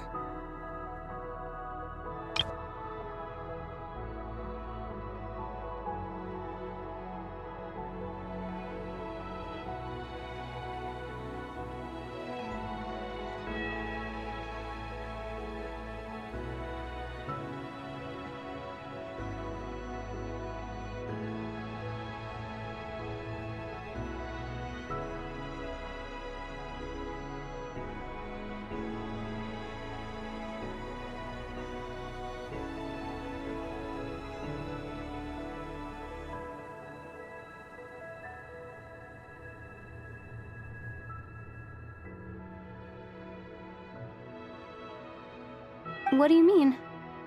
Well, I've given the Eternal Moon's Marrow to Lauma, and the Iridescent Moon's Marrow to Arlecchino. And now, I shall return my Kuvagi to Nodcry again, that it may continue to protect my chosen home. Wait! But what about your body? Hmm? Oh, are you worried that I'll disappear again? I won't. Not this time. The Frost Moon has now entered the fall sky, and I am the Trilune Goddess. I am only returning to Nodcry the part of me that it needs. I am giving what I can, because my home is worth it. Oh, and I have something for you, too. For me? Yes. Come closer.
What was that? I lifted some of the restrictions this world placed on you. I trust this will help in your future adventures.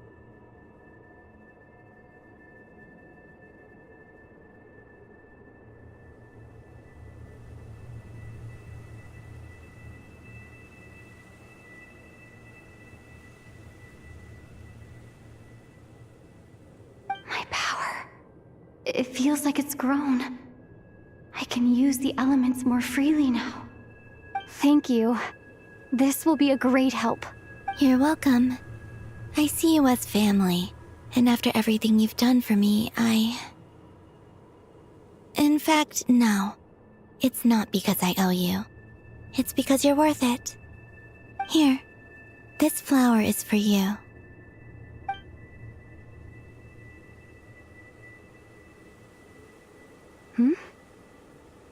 Isn't this a moon prayer blossom? Yes. Don't worry. You will never see these flowers lose their color again. I'm finally discovering the joy of giving. How I wish I'd learned this sooner. Hey, better late than never.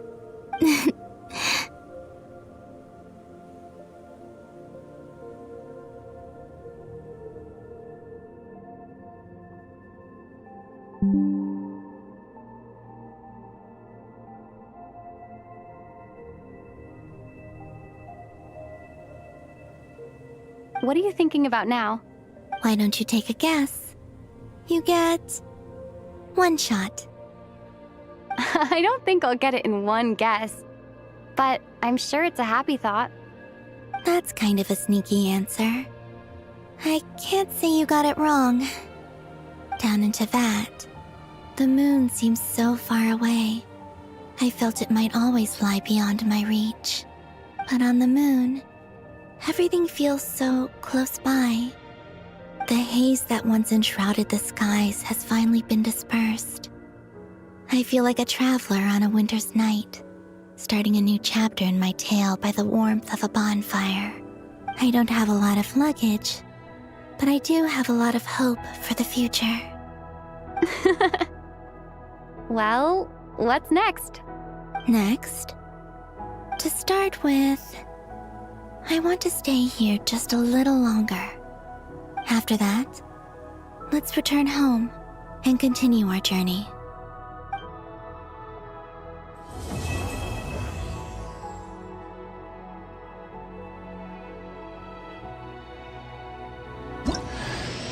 These clothes bring back so many memories.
The journey goes on, for you And for me, like I said, this is not the end. I don't believe there has to be an ending. Oh, is that your next destination? Most people would probably tell you to pack some warm clothes. But I experience things differently than most people, so I can't know how cold it is. In fact, it is home to quite a wondrous heat source. I think they call it Kreshnik's torch. Every city in Snezhnaya is built around one of those. I sensed the energy it gave off as I was passing by on a railway train. It felt grand and distant. I also recommend the Korolievsky troupe in Snezhnograd. They give performances quite regularly, and entry was free for harbingers. I liked them a lot.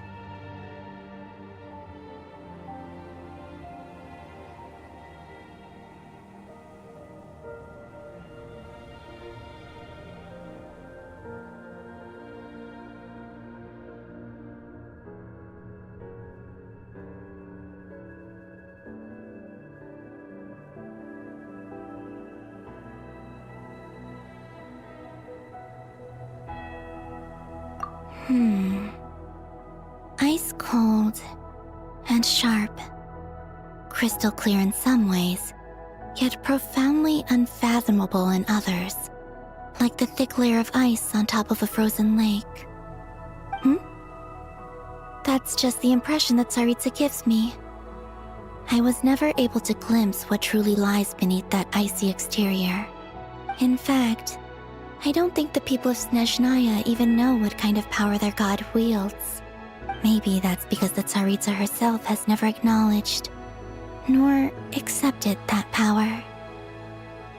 There's Regrator, the Rooster, and the Jester. Between them, they control a lot of what happens in Snezhnaya, but I can never wrap my head around how exactly power is split between them. I just know they are each responsible for many specific domains. I noticed that the Rooster and Regrator often appear to get along on the surface, while working against each other in secret. And theirs is not a friendly rivalry. But I wasn't particularly interested, so I tended to keep my distance. Now that I think about it, the term Mistelton often seemed to come up in connection with Project Stuja.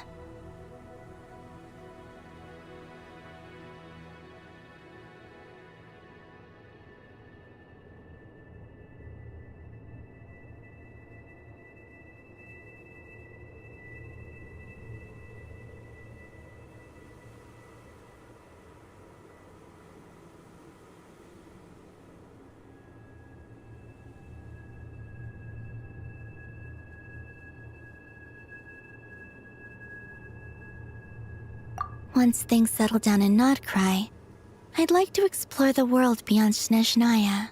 You've told me so many stories about the other places you've been to, and all the friends you've made there. I'm curious to visit those nations and see them for myself. It would also help me learn more about the journey that has made you into the person you are today.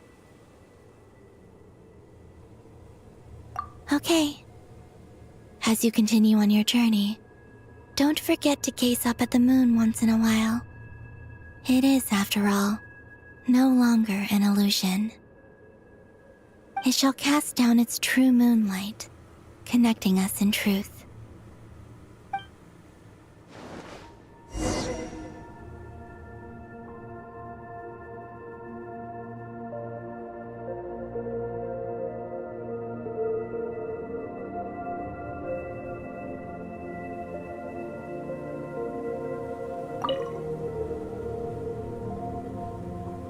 The journey goes on, for you and for me.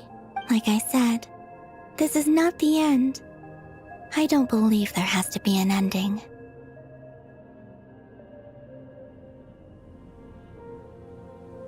Okay.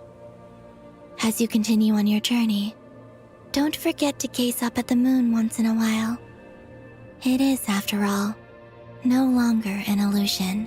It shall cast down its true moonlight, connecting us in truth.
to Jean, acting Grand Master of the Knights of Favonius. Ugh, this preamble is such a pain to write. It's probably high time we got rid of this acting business. I trust that Dern has updated you all on recent events. Hope we didn't worry you too much. The good news is, we managed to come together and put a stop to the Doctor's evil schemes. With that, I think it's safe to say that Notcry is finally out of the woods. As for the Fatui, not counting the Damselette, aka the Moon Goddess, who has left their organization, we found ourselves allied in this instance with both the Knave and Marionette. May she rest in peace. As ever, we find ourselves better off for making friends rather than enemies. But until we can ascertain the Tsaritsa's true intentions, the future remains uncertain. In a short while... Wait. How am I meant to surprise everyone if I tell them in a letter that I'm heading home? Well, that would be a huge waste. Okay, got it. I will begin sending the expeditionary team back home in waves. I'm sure they'll be able to answer any questions you still have. I hope they won't gloss over the details of my many heroic deeds. But if they do, I'm sure it'll be because they're just too exhausted from the long journey. I think of Mondstadt daily. Please give everyone my best regards. P.S. The honorary knight went above and beyond this time. Are there any other honors we can give her? I'll leave it with you. P.P.S. Please be extra nice to Klee for the foreseeable future. I cashed in on the last favor that the Hexenzirkel owed us, so we need to earn some more goodwill. If there's any serious problems, feel free to stick me in solitary confinement when I get back. I'll do the time for her.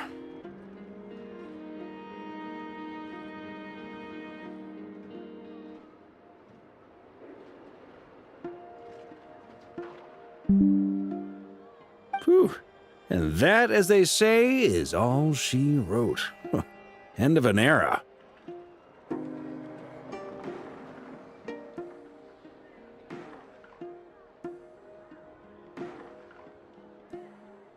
And with the moon shining down brighter than ever, I think everyone is going to sleep well tonight.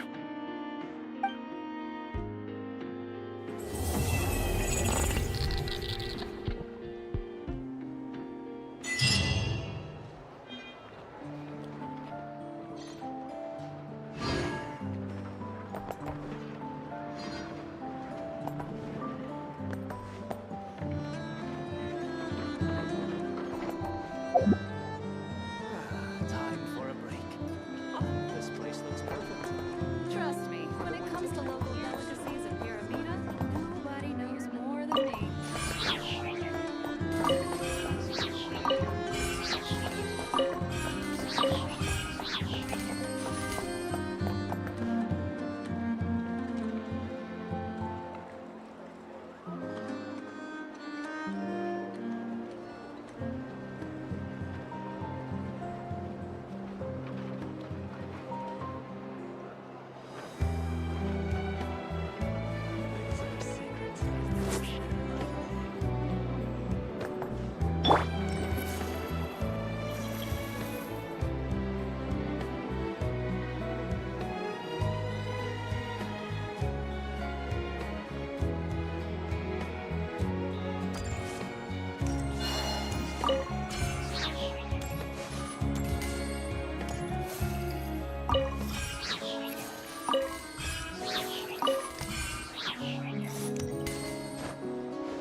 Laid bare. With the marrow of the three moons in Solidify!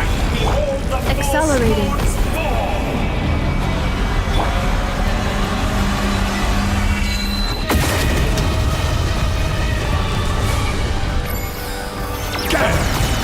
Cleanup sequence initiated. Be shackled! Found you! Did you honestly think that would hit me?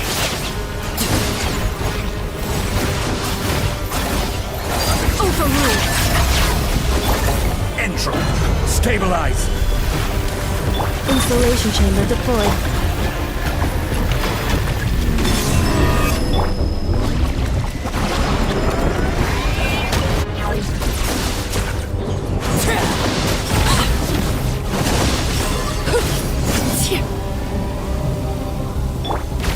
Gather! Cleanup sequence initiated.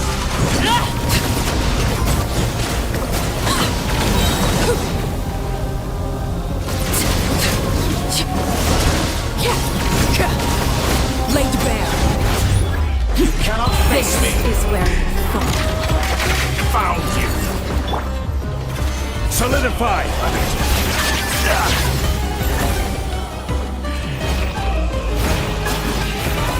Entropy bends to me!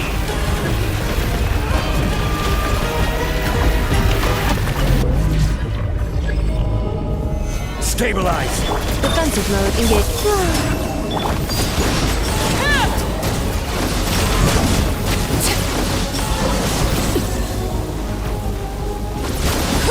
Transfixed.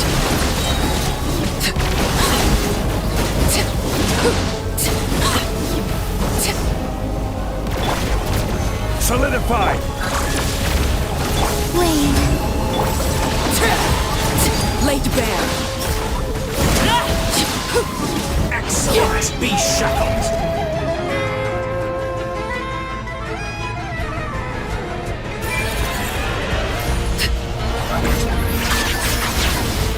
Transfixed. With the marrow of the three moons in my hand, behold the false moons fall!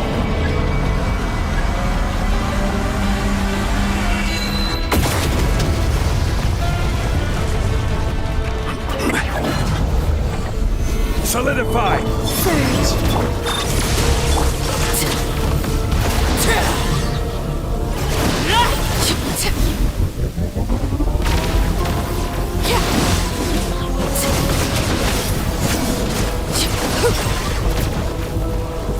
Overruled.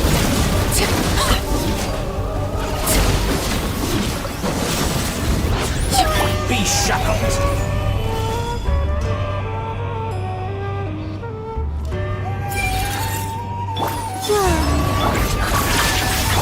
Transfixed.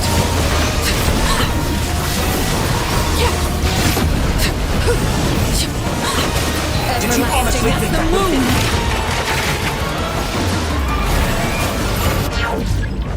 Overruled. Wayne. Cleanup sequence initiated.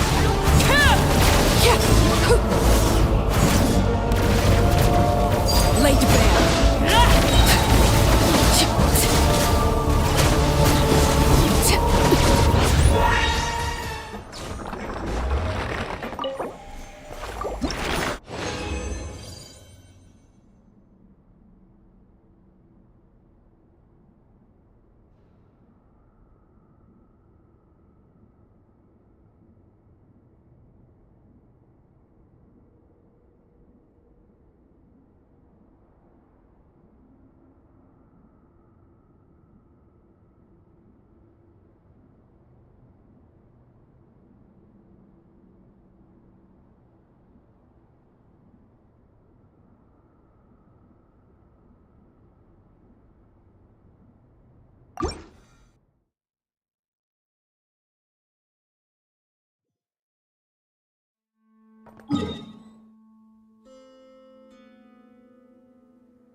See? I checked absolutely everything.